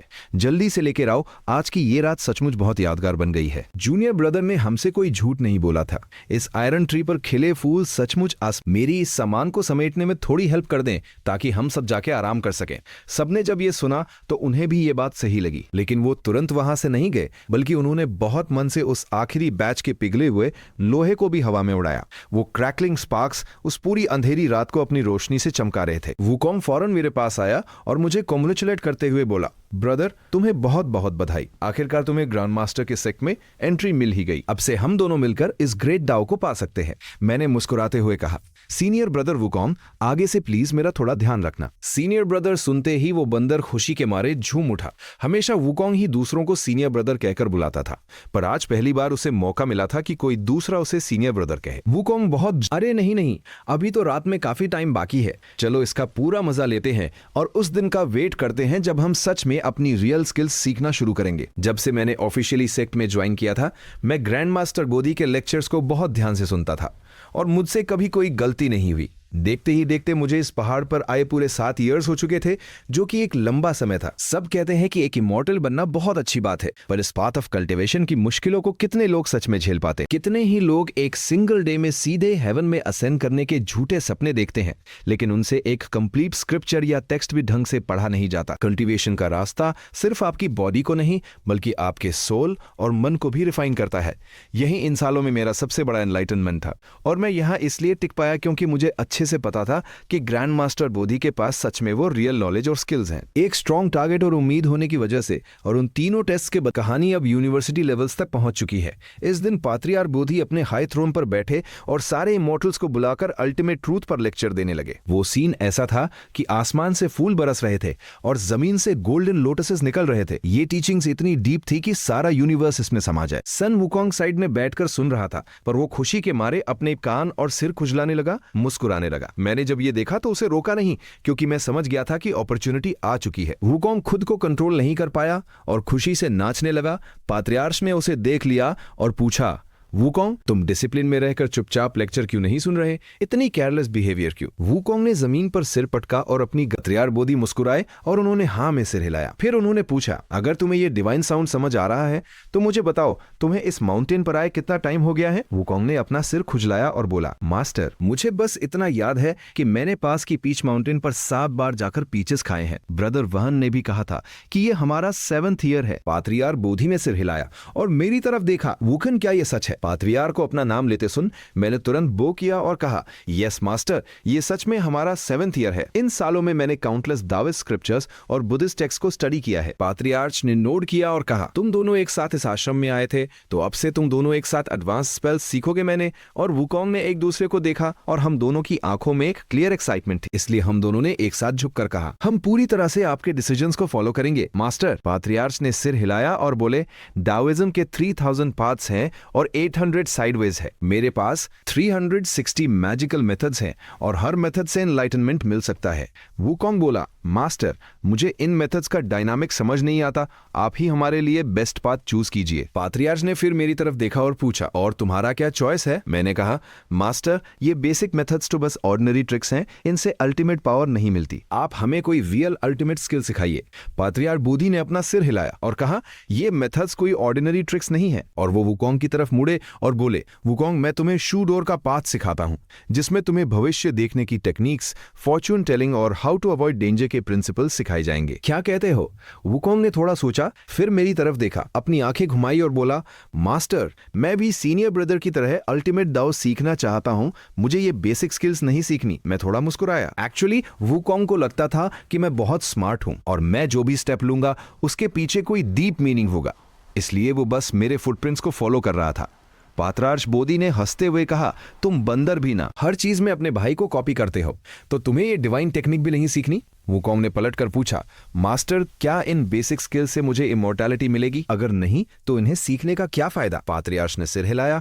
ये सब तो पानी में चांद पकड़ने जैसा है या कोहरे में फूल देखना, बस देख सकते हो, छू नहीं सकते, इनसे इमोर्टैलिटी नहीं मिलती। वुकोंग ने तुरंत अपने हाथ हिलाए और मना करते हुए कहा, अगर ऐसा है तो मुझे ये नहीं सीखना। पात्रियार्च ये सुनकर जोर से चिल्लाए, अपने थ्रोन से नीचे आए, हाथ में रूलर लिया और मेरी और वुकोंग की तरफ पॉइंट करते हुए बोले, तुम दोनों बहुत अरोगेंट हो चुके हो, तुम्हें आसमान की ऊंचाई का अंदाजा नहीं है। इन 360 स्किल्स में से तुम्हें एक भी नहीं सीखनी। ये कहकर पात्रियार्च आगे बढ़े और हम दोनों के सिर पर रूलर से 3 बार मारा। वो साउंड बिल्कुल क्लियर था। फिर उन्होंने अपने हाथ पीछे किए, अंदर चले गए और मेन डोर को जोर से बंद कर दिया। वो सबको वहीं छोड़कर चले गए। उनके पीछे पीछे वहां मौजूद सारे इमोर्टल्स भी चले गए। इस अचानक हुए इंसिडेंट से वहां बैठे सारे स्टूडेंट्स बुरी तरह डर गए और वो हम दोनों को ताने मारने लगे, तुम जंगली बंदर, तमीज नहीं है तुम्हें? मास्टर तुम्हें खुद सिखा रहे थे और तुमने मना कर दिया, तुम्हारी हिम्मत कैसे हुई उनसे बहस करने की? और तुम स्कॉलर, तुम भी बहुत ओवर स्मार्ट बन रहे हो। पर वुकोंग और मैं एक दूसरे को देखकर मुस्कुराए,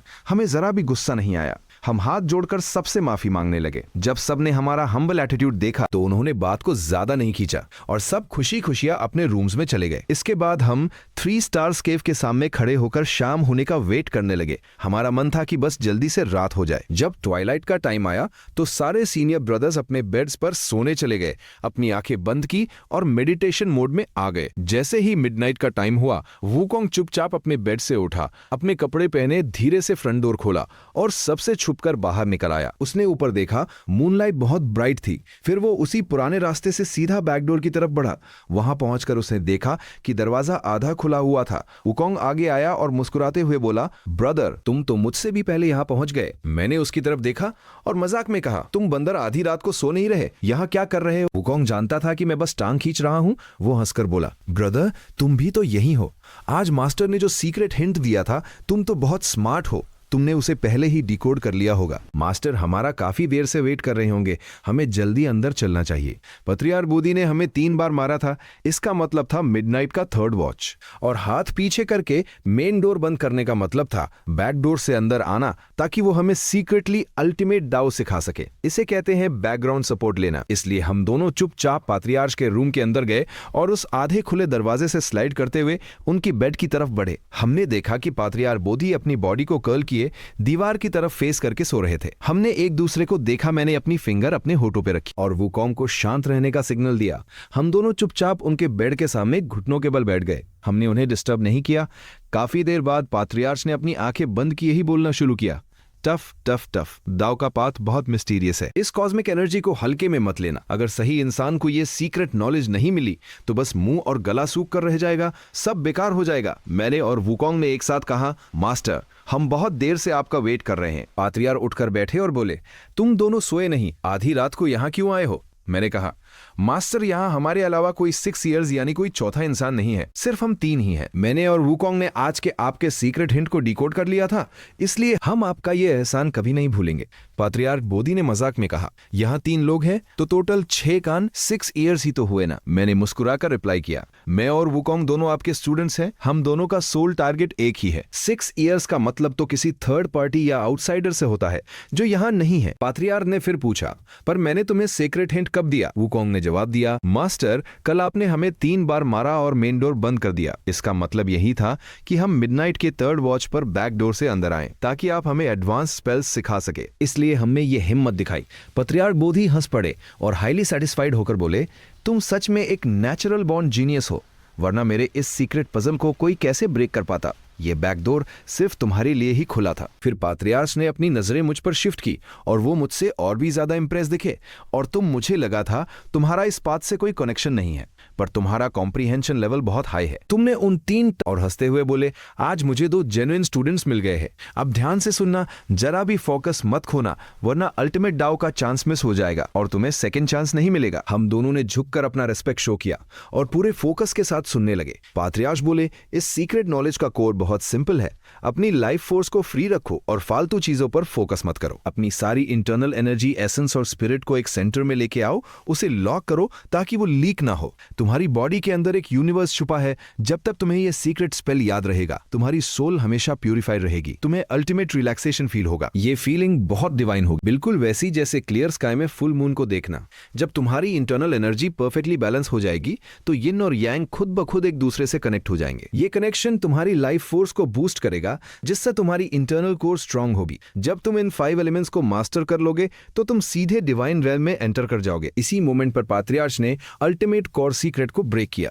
हम दोनों का माइंड इंस्टेंटली इल्यूमिनेट हो गया और हमने उस स्पेल और बाकी सारे कल्टीवेशन मेथड्स को अपने दिमाग में परमानेंटली सेव कर लिया। फिर हमने पात्रियार्क को बॉ किया और रूम से बाहर आ गए। बाहर आते ही हमने देखा कि ईस्ट साइड का आसमान थोड़ा व्हाइट होने लगा था, पर वेस्ट साइड में एक अजीब सी गोल्डन लाइट फ्लैश हो रही थी। पश्चिम की तरफ वो गोल्डन लाइट बहुत मिस्टीरियस लग रही थी। वुकोंग ने हंसते हुए कहा, हा ब्रदर, हमें साथ में आए और चिल्लाया, सुबह हो गई भाई, सब उठ जाओ। बाकी सारे सीनियर ब्रदर्स सो रहे थे। उन्हें जरा भी आइडिया नहीं था कि वुकोंग को कितनी बड़ी पावर मिल चुकी है। उसकी इस मस्ती की वजह से सब जम्हाई लेते हुए उठने लगे।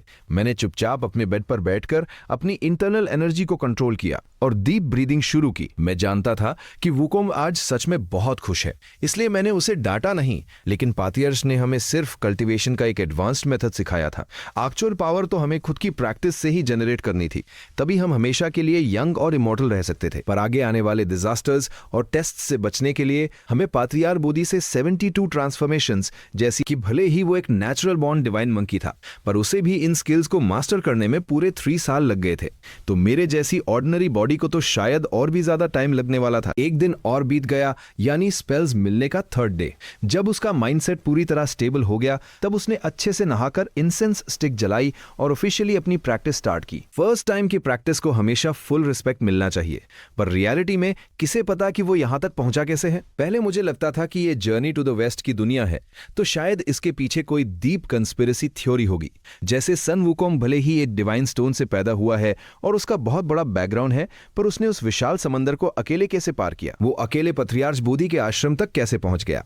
सोचने वाली बात है, वुकोंग पहले ईस्टर्न कॉन्टिनेंट गया, फिर सदर्न कॉन्टिनेंट गया और आखिर में वेस्टर्न कॉन्टिनेंट पहुंचा। क्या इसके पीछे सच में किसी लेकिन इस पूरी जर्नी में उस बंदर के साथ रहकर मुझे समझ आया कि मैं बहुत ज्यादा सोच रहा था, क्योंकि एनलाइटनमेंट का ये पाथ सच में बहुत टफ है। वुकोंग के अपने स्ट्रगल्स थे और मेरे अपने चैलेंजेस थे, पर वुकोंग ने कभी गिव अप नहीं किया। वो हमेशा डटा रहा और इसी डेडिकेशन की वजह से पात्रियार्क बोधी ने उसे एक्सेप्ट किया। इसमें उसका लक भी था। उसने अपनी जर्नी में हर खतरे को चीरते हुए, तूफानों का सामना करते हुए अपना रास्ता खुद बनाया था। और रास्ते के उन जंगली जानवरों और खतरों से बचने के लिए मैंने हमेशा वुकोंग को ही आगे रखा था। मेरी इस वीक बॉडी को तो कोई भी शेर चीता एक पल में खा जाता, पर रियलिटी ये थी कि मैंने स्मूथली उसके क्रेडिट का फायदा उठाया था। इसलिए पात्रियार्क ने मुझसे कहा था कि मेरा कोई नेचुरल कनेक्शन नहीं है, असली मेहनत तो उस बंदर की थी, मेरी नहीं। ऑफ कोर्स मैं उनके एडवांस्ड लेवल के स्टैंडर्ड से बहुत कम था, प्लस मैं सन वुकोंग के साथ आया था, तो जाहिर था कि हम दोनों को एक साथ ही सिखाया जाता। इसलिए पात्रियार्क ने स्टार्टिंग में मुझे रिजेक्ट कर दिया था, पर जब मैंने उन 3 टफ स्टेजेस को क्लियर किया और मेरे पास कुछ जेन्युइन आइडियाज थे, तब जाकर मुझे आश्रम में एंट्री मिली। भले ही पातियार्स ने ये बात खुलेआम नहीं बोली थी, पर वो सब कुछ क्लोजली ऑब्जर्व कर रहे थे। उनसे कुछ छुपाया नहीं जा सकता था। 10 साल की इस भयंकर मेहनत के बाद आखिरकार मुझे ये डिवाइन स्पेल मिल ही गया था। मेरी सारी तपस्या का फल मुझे मिल चुका था। इस पॉइंट पर आकर कोई भी इंसान इमोशन कंट्रोल नहीं कर पाता। इसलिए इस फर्स्ट प्रैक्टिस को लेकर मैं बहुत सीरियस था। मैंने पूरा सेटअप रेडी किया था ताकि मैं अपने पास सेल्फ और अपनी मेहनत को एक प्रॉपर रिस्पेक्ट दे सकूं। अब मैं ऑफिशियली कल्टीवेशन के उस रास्ते पर चल पड़ा था जहां से वापसी का कोई उस नॉलेज के हिसाब से दाओइज्म में मेनली 2 पाथ्स सबसे ज्यादा पॉपुलर थे। पहला था ची कल्टीवेशन, यानी अपनी इंटरनल एनर्जी को रिफाइन करना, उसे स्पिरिचुअल फोर्स में बदलना और आखिर में यूनिवर्स के साथ कनेक्ट हो जाना। दूसरा था गोल्डन एलिक्सर पाथ, जिंदन। भले ही ये पाथ सुप्रीम माना जाता था, पर इसका सिस्टम बहुत कॉम्प्लेक्स था। इसके बहुत सारे ब्रांचेस थे और ये कॉस्मिक साइकिल से डीपली कनेक्टेड था। इसमें एडवांटेजेस और डिसएडवांटेजेस दोनों थे। वैसे दाओइज्म में कहा जाता है कि अगर तुमने जिंदन स्टेज अचीव कर ली तो तुम्हें अल्टीमेट ट्रूथ मिल गया। बाकी सिस्टम्स भी थे, पर मुझे उनके बारे में ज्यादा नॉलेज नहीं थी और ना ही उन्हें सीखने की कोई जगह थी। पर पात्रियार बोधि का ये मेथड बिल्कुल अलग था। ये दाओइज्म की तरफ इंक्लाइन तो था, पर इन दोनों सिस्टम से पूरी तरह मैच नहीं करता था। इसमें बुद्धिज्म के एलिमेंट्स भी क्लियर दिख रहे थे, जैसे दोनों रिलीजन्स का एक परफेक्ट फ्यूजन हो। और पात्रियार बोधि की रियल आइडेंटिटी को लेकर बहुत सारे गेसेस थे, पर मेरा करंट लेवल इतना हाई नहीं था कि मैं इन चीजों पर दिमाग लगाऊं, इसलिए मैंने फालतू सोचना बंद कर दिया। इस स्पेल का कोई ऑफिशियल नाम पात्रियाच ने नहीं बताया था, पर मुझे याद था कि ओरिजिनल टेक्स्ट में वुकोंग में इसे दा पिंतियन शियानजुए कहा था। जरूर इसका यही नाम होगा। ये स्पेल लाइफ को पूरी तरह चेंज करने का एक और मेथड था, जिससे सीधा इमोर्टैलिटी का रास्ता खुलता था। एक बार ये स्किल एक्टिव हो गई तो सारे ब्लॉकेजेस खुल जाते हैं और रियल पावर का सोर्स मिल जाता है। ये टेक्निक बॉडी को स्ट्रांग बनाती है और इसके मैजिकल डिमेंशंस अनकाउंटेबल हैं। लेकिन इस स्पेल के लिए बॉडी के अंदर एक इंटरनल एनर्जी कोर नेदन डेवलप करनी पड़ती है। एक बार ये कोर बन गई तो फिर ऑर्डिनरी वर्ल्ड में रहना मुश्किल हो जाता है। पात्रियार्च के दिए गए स्टेप्स को फॉलो करते हुए उसने अपनी बॉडी में कॉस्मिक एनर्जी को अब्सॉर्ब करना शुरू किया और प्रैक्टिस में डूब गया। काफी देर बाद उसे फील हुआ कि एक वार्म एनर्जी उसकी बॉडी के साइकिल्स में फ्लो कर रही है। जिंदन स्टेज पर जो कोर बनती है उसे ही इंटरनल कोर कहते हैं। इस कोर को डेवलप करने का मतलब है अपनी बॉडी को एक फर्नेस बनाना और अपनी इंटरनल एनर्जी और ब्रेथ को मेडिसिन की तरह यूज करना, ताकि फोकस के साथ उन्हें रिफाइन किया जा सके। दाओइज्म के हिसाब से जब ये तीनों एनर्जीज मर्ज होती हैं तो एक डिवाइन प्लेटफॉर्म बनता है, जिससे इंसान इमॉर्टल बन जाता है। कॉस्मिक साइकिल के हिसाब से इसे 3। मैं अभी मेंटल साइकिल का मेथड यूज कर रहा था। सारी कॉस्मिक एनर्जीज एक ही सोर्स से पैदा होती है और धीरे धीरे वो इसमें खोने लगा। इस बात को फॉलो करते ही वो बाहरी दुनिया से पूरी तरह कट गया, पर उसे एक एक्सट्रीम लेवल का कंफर्ट फील हो रहा था। उसे ऐसा लगा जैसे वो अपनी आंखें बंद किए ही कुछ देख पा रहा हो। क्या ये इंटरनल कोर का सीप था या कुछ और? क्या ये कोई ऐसी सुप्रीम पावर थी जिससे सीधे टॉप लेवल पर पहुंचा जा सके? इस तरह मैं पूरी तरह से उस मैजिकल प्रैक्टिस में खो गया। वो एक्सपीरियंस बहुत डिवाइन था। उस दिन मुझे जो दिखा वो मेरी बॉडी के अंदर डेवलप हो रहा एक इंटरनल कोर का सीड ही था। मुझे लगा था कोई शॉर्टकट होगा, मैंने थोड़ा एक्सपेक्ट किया था, पर सैडली मेरी सिस्टम विंडो ने भी क्लियर कह दिया कि मेरा कोई नेचुरल कनेक्शन नहीं। इसका मतलब साफ था, बाहरी चीजों पर डिपेंड रहने का कोई फायदा नहीं है। मुझे खुद पर और अपने ब्रेन पर ही ट्रस्ट करना होगा। मैं उन 3 टफ स्टेजेस को पार करके यहां तक आया। मैं इस स्टेज को भी क्लियर कर लूंगा। अगर बाकी लोग इसे मास्टर कर सकते हैं तो मैं क्यों नहीं? कुल मिलाकर पहले मेरी बॉडी एक बंजर जमीन जैसी थी, जहां अचानक से एक डिवाइन स्प्रिंग का पानी आ गया था, जिसने मेरी पूरी बॉडी को पूरी तरह रिफ्रेश कर दिया था। पात्रियार बोधि सच में एक सुप्रीम मास्टर थे। सिर्फ 6 महीने की प्रैक्टिस के बाद ही मेरी बॉडी में यूथफुलनेस वापस आने लगी थी। मेरी फिजिकल कंडीशन काफी इंप्रूव हो गई थी, यहाँ तक कि मेरी दाढ़ी मूंछ भी गायब हो चुकी थी। ये सच में बहुत मैजिकल था। पर पता नहीं क्यों जब मैंने वुकोंग के साथ सीक्रेटली डिस्कस किया तो मुझे रियलाइज हुआ कि हमारी इंटरनल कोर्स एक जैसी नहीं थी। मैंने पात्रियार बोधि से पूछा तो उन्होंने बहुत रहस्यमय तरीके से कहा, कोई बात नहीं, ये सब डेस्टिनी का खेल है, तुम बस अपनी डेली प्रैक्टिस पर फोकस करो। मुझे कुछ समझ नहीं आया, पर जब मैंने खुद प्रैक्टिकल किया, इसका मतलब मैं भी इतना बुरा नहीं था। हर किसी का अपना एक अलग पोटेंशियल होता है। इस तरह उसने अपना पूरा फोकस प्रैक्टिस पर लगा दिया और पूरे 4 साल तक लगातार शोलेन करता रहा। पर अजीब बात यह थी कि मुझे अच्छे से याद था कि पतरार 3rd ईयर में ही एडवांस ट्रांसफॉर्मेशन सिखाने वाले थे, पर उन्होंने इस प्लान को 1 साल के लिए पोस्टपोन कर दिया था। शायद वो मुझे थोड़ा एक्स्ट्रा टाइम देना चाहते थे और मेरी वीक कैपेबिलिटी को देखते हुए पात्रियार बोधि ने सीक्रेटली मेरे लिए कई चीजें आसान कर दी थी। उन्होंने मुझे बहुत हेल्प की ताकि मैं वुकोंग की स्पीड के साथ मैच कर सकूं। पर मैंने भी पात्रियार्च को डिसअपॉइंट नहीं किया। पिछले सालों में मैंने बहुत पढ़ाई की थी और मैं बहुत मेहनती भी था, इसलिए मेरी प्रैक्टिस का ट्रैक बिल्कुल स्मूथ था। भले ही प्रोग्रेस स्लो थी, पर मुझे समझने में कोई दिक्कत नहीं होती थी। पाथवियार की हेल्प की वजह से मैं उस नेचुरल बॉर्न डिवाइन मंकी से ज्यादा पीछे नहीं था। पाथवियार्स ने मेरी कितनी हेल्प की थी इसका अंदाजा लगाना मुश्किल, क्योंकि मेरे पास कंपेयर करने के लिए सिर्फ वुकोंग ही एक ऑप्शन था।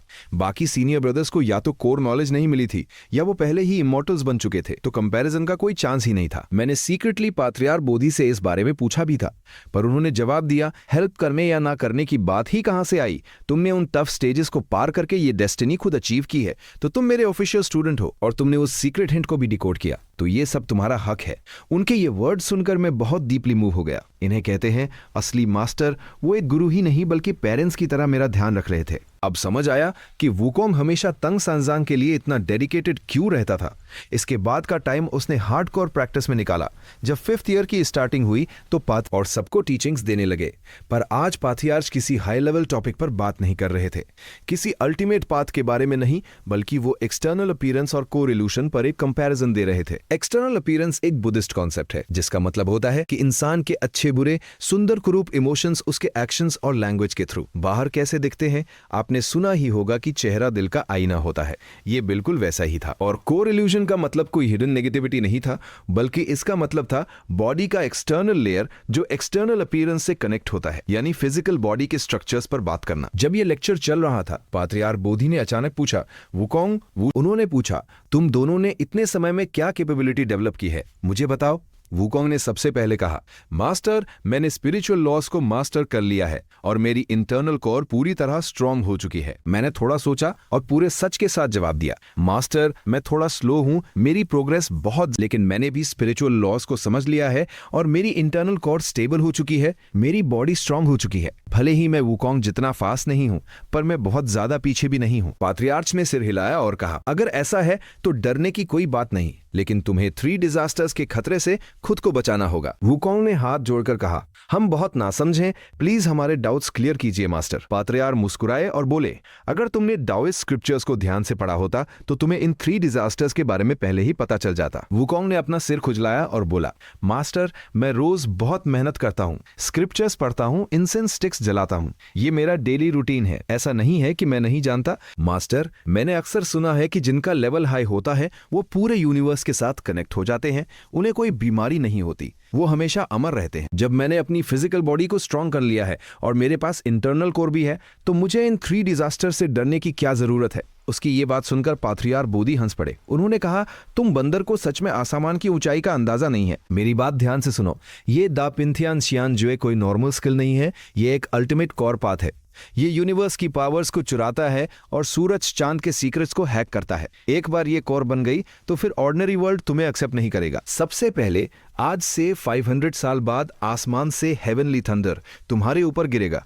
तुम्हें अपने माइंड को पूरी तरह अलर्ट रखना होगा। वुकोंग को कुछ असहज महसूस होने लगा। आखिर वो अभी भी नादान था और इस तरह के दबाव को सहन नहीं कर सकता था। तभी पात्वियार सुबुति ने आगे कहा, और 500 साल बीतने पर हेवन से एक आग गिरेगी जो तुम्हें भस्म कर देगी। ये आग कोई साधारण आग नहीं है और ना ही ये हेवंस फायर है, बल्कि ये यिन फायर है जो बेहद खतरनाक है। ये तुम्हारे पैरों के तलवों से सुलगना शुरू करेगी और सीधे तुम्हारे 5 ऑर्गन्स को राख कर देगी। तुम्हारी 1000 साल की हार्डवर्क की हुई सेल्फ कल्टिवेशन एक पल में मिट्टी में मिल जाएगी। अभी उनकी बात पूरी भी नहीं हुई थी कि वुकोंग के रोंगटे खड़े हो गए। वे भला इन भयानक ट्रिबुलेशंस को कैसे झेल पाता। अगर तुम इस आग से बच भी गए तो फिर एक हवा चलेगी जो तुम्हें झकझोर। पात्रियार्च सुबुति ने अपना हाथ हवा में लहराया तो एक मंद हवा का झोंका आया जिसने वुकोंग को भीतर तक कंपा दिया। ये हवा तुम्हारे सिर के ऊपर हिस्से से प्रवेश करके सीधे इनर ऑर्गन्स में उतरेगी, दांतियन से गुजरते हुए 9 ऑरिफिसेस को पार करेगी, जिससे तुम्हारी हड्डियां और मांस बिखर जाएंगे और तुम्हारी फिजिकल बॉडी अपने आप नष्ट हो जाएगी। इन 3 कैलामिटीज में से ऐसी कौन सी है जिससे तुम बच पाओगे? इन बातों ने वुकोंग को अंदर से झकझोर कर रख दिया। उसने तुरंत झुककर प्रणाम किया और गिड़गिड़ाते हुए कहा, मास्टर, मुझ पर दया कीजिए और मुझे इन 3 कैलामिटीज से बचने का सीक्रेट मेथड सिखा दीजिए। मैं आपका ये उपसान कभी नहीं भूलूंगा। लेकिन पात्रियार्च सुबुति ने अचानक मेरी तरफ देखा और कहा, वुखेन, तुम बताओ, हेवन एंड अर्थ के देवता और दुष्ट आत्माएं आयर इन 3 कैलामिटीज को क्यों भेजते हैं?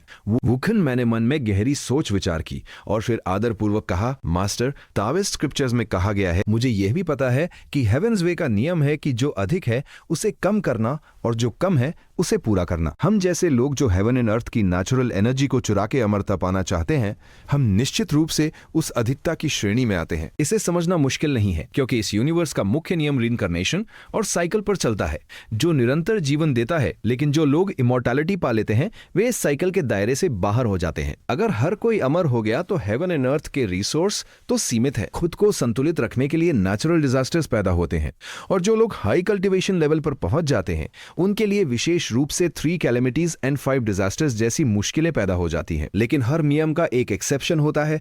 इस व्यवस्था में भी कहीं ना कहीं एक कमी छूटी होती है, और वही कमी जीवन जीने का एक रास्ता यानी सर्वाइवल का एक मेथड भी पैदा करती है। जहां तक हेवन एंड अर्थ के देवताओं और बुद्धस की अन्य गूढ़ बातों का सवाल है, मैंने उन्हें कभी देखा नहीं है, तो मैं उन पे क्या टिप्पणी करूं। लेकिन कुल मिलाकर ये एक अच्छी व्यवस्था है। पत्रियार्क सुबुति ने मुस्कुराते हुए सिर हिलाया। बहुत अच्छे, तुम्हारी समझ और कॉम्प्रिहेंशन सचमुच गहरी है। वुकेन, तुम्हारे लिए कोई चिंता की बात नहीं है, लेकिन ये जो तुम्हारा बंदर भाई है, ये दूसरों से अलग है, इसके लिए ये इतना आसान नहीं होगा। वुकोंग ये सुनते ही बेचैन हो गया और तुरंत पूछने लगा, मास्टर, मैं भी अपने बड़े भाई की तरह ही इस धरती पर जीता हूं। मेरे पास भी 9 ऑरिफिसेस, 4 लिम्स और 5 ऑर्गन्स हैं। मैं भला इस एडवांस टेक्निक को क्यों नहीं सीख सकता? पात्रियार्क सुबुति ने कहा, वुकोंग, भले ही तुम इंसानों जैसे दिखते हो, लेकिन तुम्हारे चेहरे की बनावट और जबरा एक बंदर जैसा ही है। तुम्हारी नाक और मुंह तीखे हैं, और तुम्हारा रूप एक अलग ही प्राणी का है। वुकोंग घबरा गया और कोई उपाय सोचने लगा। तभी मैंने बीच में कहा, मास्टर, भले ही वुकोंग का चेहरा इंसानों जैसा ना हो, लेकिन उसके पास जानवरों की तीव्र इंस्टिंक्ट और एबिलिटीज हैं, जो उसे सबसे अनोखा बनाती है। वुकोंग ने कृतज्ञता से मेरी तरफ देखा और तुरंत कहा, मास्टर, मेरे भाई ने बिल्कुल सही कहा, मैं भी इस परीक्षा को पार कर सकता हूं। कृपया मुझे भी ये मैजिक स्किल सिखा दीजिए। पात्रियार्क सुबुति ने मुस्कुराते हुए हामी भरी और कहा, तुम दोनों में से किसे कौन सा भाग सीखना है? मेरे पास हेवनली ट्रांसफॉर्मेशन शामिल है। फिर पात्रियार्क सुबुति ने उन दोनों की तरफ देखते हुए आगे कहा, और दूसरा भाग अर्थली ट्रांसफॉर्मेशन टेक्निक है, जिसमें 72 ट्रांसफॉर्मेशंस होते हैं। वुकोंग ने सोचा कि वो ज्यादा संख्या वाला भाग सीखेगा, लेकिन जब उसने देखा कि मैंने अभी तक कोई चुनाव नहीं किया है, तो उसने सोचा कि उसका बड़ा भाई हमेशा से बुद्धिमान रहा है, वह जरूर कोई बेहतर विकल्प चुनेगा। इसलिए उसने मेरी तरफ देखा। तब मैंने आगे बढ़कर कहा, मास्टर, जैसा कि कहा जाता है कि जितनी अधिक स्किल्स होंगी उतना ही अच्छा होगा, क्या हम दोनों ही विधाएं नहीं सीख सकते? पात्रियार्क सुबुति ने हंसते हुए मुझे डांटा। मुझे लगा था कि सिर ये बंदर ही शरारती है, लेकिन तुम भी कम नहीं हो। वुकोंग, मास्टर हमें ये सुप्रीम मैजिक सिखा रहे हैं, यही हमारे लिए एक बहुत बड़ा सौभाग्य है।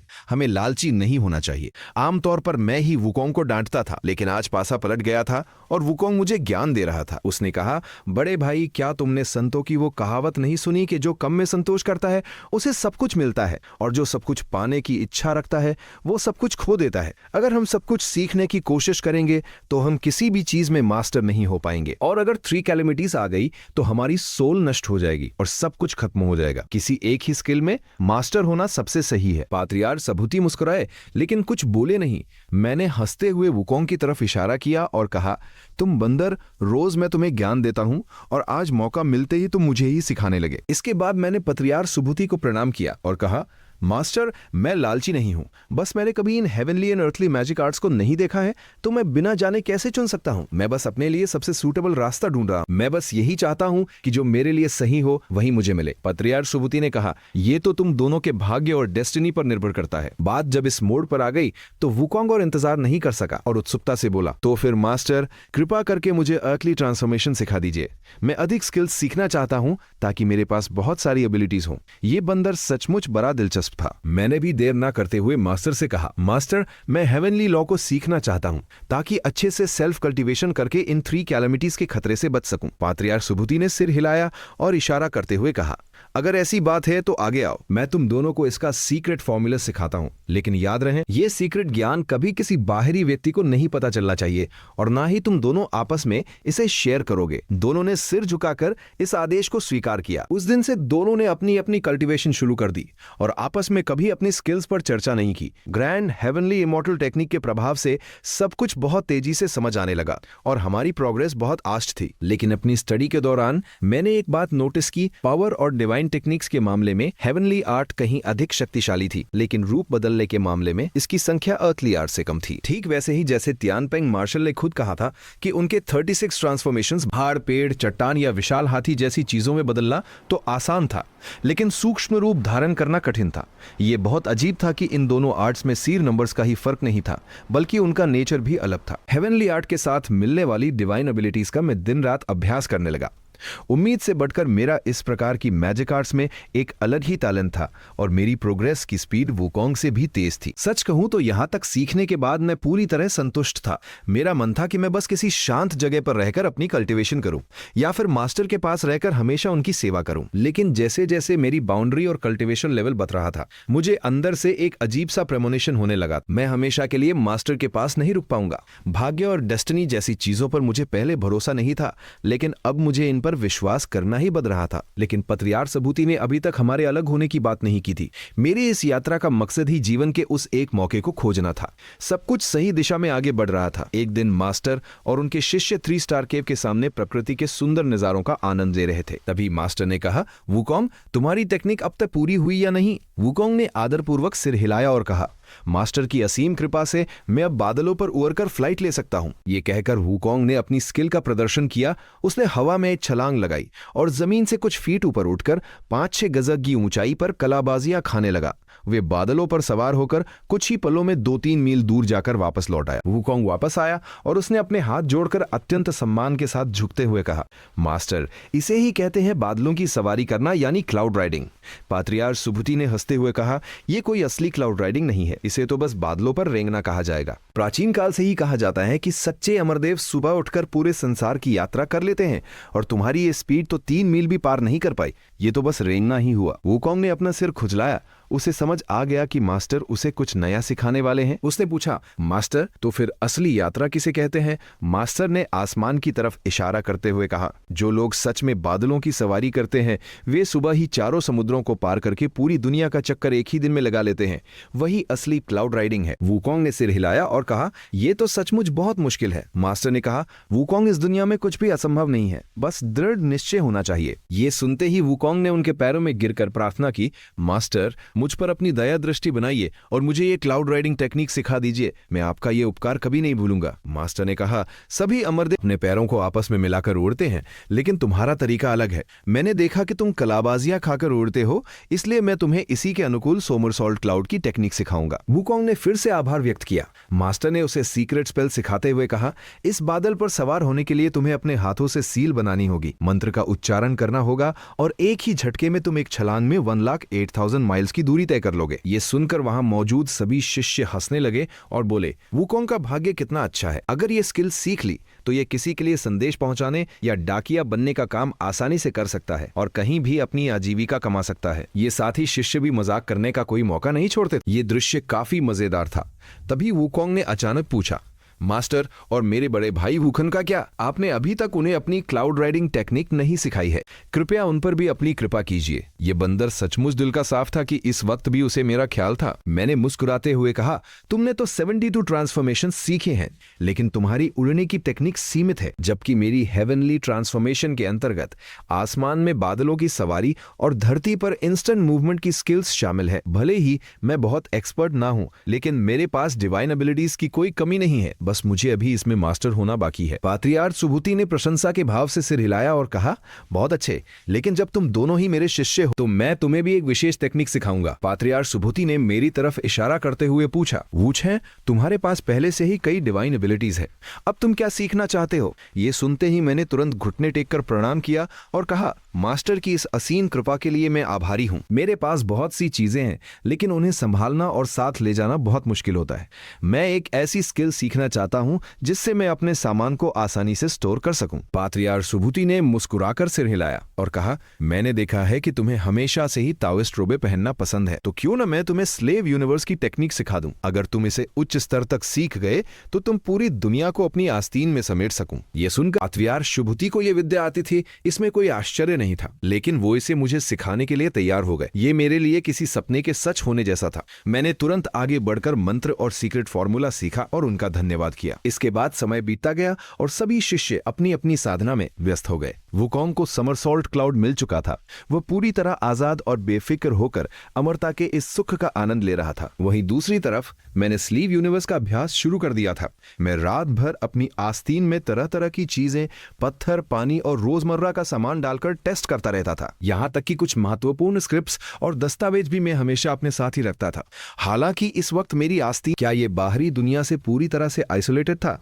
अभी मैं उस स्तर पर नहीं पहुंचा था, इसलिए ये मेरे लिए केवल एक स्टोरेज स्पेस की तरह था। लेकिन इस दिव्य कला को धीरे धीरे अभ्यास करके आगे बहुत विकसित किया जा सकता था, यहां तक कि इसके भीतर एक छोटी सी दुनिया बसाना भी असंभव नहीं था। विचार तो बहुत थे, लेकिन सब कुछ धीरे धीरे ही होना था। इस समय तक मैं भी एक पावरफुल कल्टीवेटर बन चुका था। भले ही मैं बड़े देवताओं की बराबरी नहीं कर सकता था, लेकिन मेरी कल्टीवेशन काफी मजबूत हो चुकी थी। काश मैं हमेशा मास्टर के पास रह पाता। न जाने कितने साल बीतकर गर्मी की शुरुआत हो रही थी। सभी शिष्य एक पेड़ के नीचे बैठे बातें कर रहे थे। तभी वो एलिक्सिर दाविस्ट, जो मुझे अच्छे से जानता था, वुकोंग से बोला, वुकोंग, तुम्हारा भाई वुखन तो यहाँ नहीं है। वो इस तरह के मनोरंजन में हिस्सा नहीं लेता। क्यों ना आज तुम ही हमें अपनी, ताकि हम सब भी देख सके कि तुमने 3 कैलेमिटीज से बचने की जो ट्रांसफॉर्मेशन टेक्निक सीखी है उसमें तुम कितने निपुण हुए हो। वुकोंग को मेरी वो बात याद थी कि उसे कभी भी अपनी शक्तियों का दिखावा नहीं करना चाहिए, लेकिन बंदर का स्वभाव आखिरकार चंचल और चुलबुला होता है। वो खुद को प्रदर्शित करने से कैसे रोक पाता? जब तक मैं वहां रहता था वुकोंग खुद पर नियंत्रण रख लेता था, लेकिन आज जब मैं नहीं था तो दूसरों के सामने श्रेष्ठ दिखने की उसकी इच्छा जाग उठी। सब लोगों के उकसाने और उनकी मीठी मीठी बातों ने आखिरकार उसके मन पर असर कर ही दिया। उसकी कल्टीवेशन तो उच्च स्तर की थी, लेकिन उसका माइंड अभी भी उतना परिपक्व नहीं हुआ था। वो खुद को रोक नहीं पाया और गर्व से बोला, अपने भाइयों से क्या छुपाना? एक तो मास्टर का आशीर्वाद और दूसरा मेरी दिन रात की मेहनत। मैंने 72 ट्रांसफॉर्मेशंस पूरी तरह सीख लिए हैं। उसके लहजे में सात और पर अहंकार झलक रहा था। तभी किसी और ने हंसते हुए कहा, हा, तो फिर देर किस बात की? इस अच्छे मौसम में हमें भी अपनी कला का कोई नमूना दिखाओ। वुकोंग का उत्साह बढ़ गया। उसने अपनी शक्तियों को सक्रिय करते हुए कहा, तो फिर आप सभी कोई टॉपिक चुनिए, बताइए मैं किस चीज में बदलूं। उसके साथियों के कहने पर वो एक पल में एक गिलहरी बन गया और दूसरे ही पल एक बेजान पत्थर। उसका ये रूप बदलना इतना वास्तविक था कि सभी लोग खुशी से तालियां बजाने लगे और जोर जोर से हंसने लगे। ये 3 कैलेमिटीज से बचने की जो कला थी, उसका सीधा सा मतलब यही था कि किसी अन्य रूप में बदलकर खुद को छुपा लेना, ताकि जब हेवेंस पनिशमेंट आए तो वो तुम्हें ढूंढ न पाए और तुम सुरक्षित बच जाओ। इसलिए ये ट्रांसफॉर्मेशन केवल एक भ्रम नहीं था, बल्कि फिजिकल स्ट्रक्चर और कॉन्सेप्ट के स्तर पर पूरी तरह बदल जाना था। ये तकनीक सचमुच अद्भुत थी।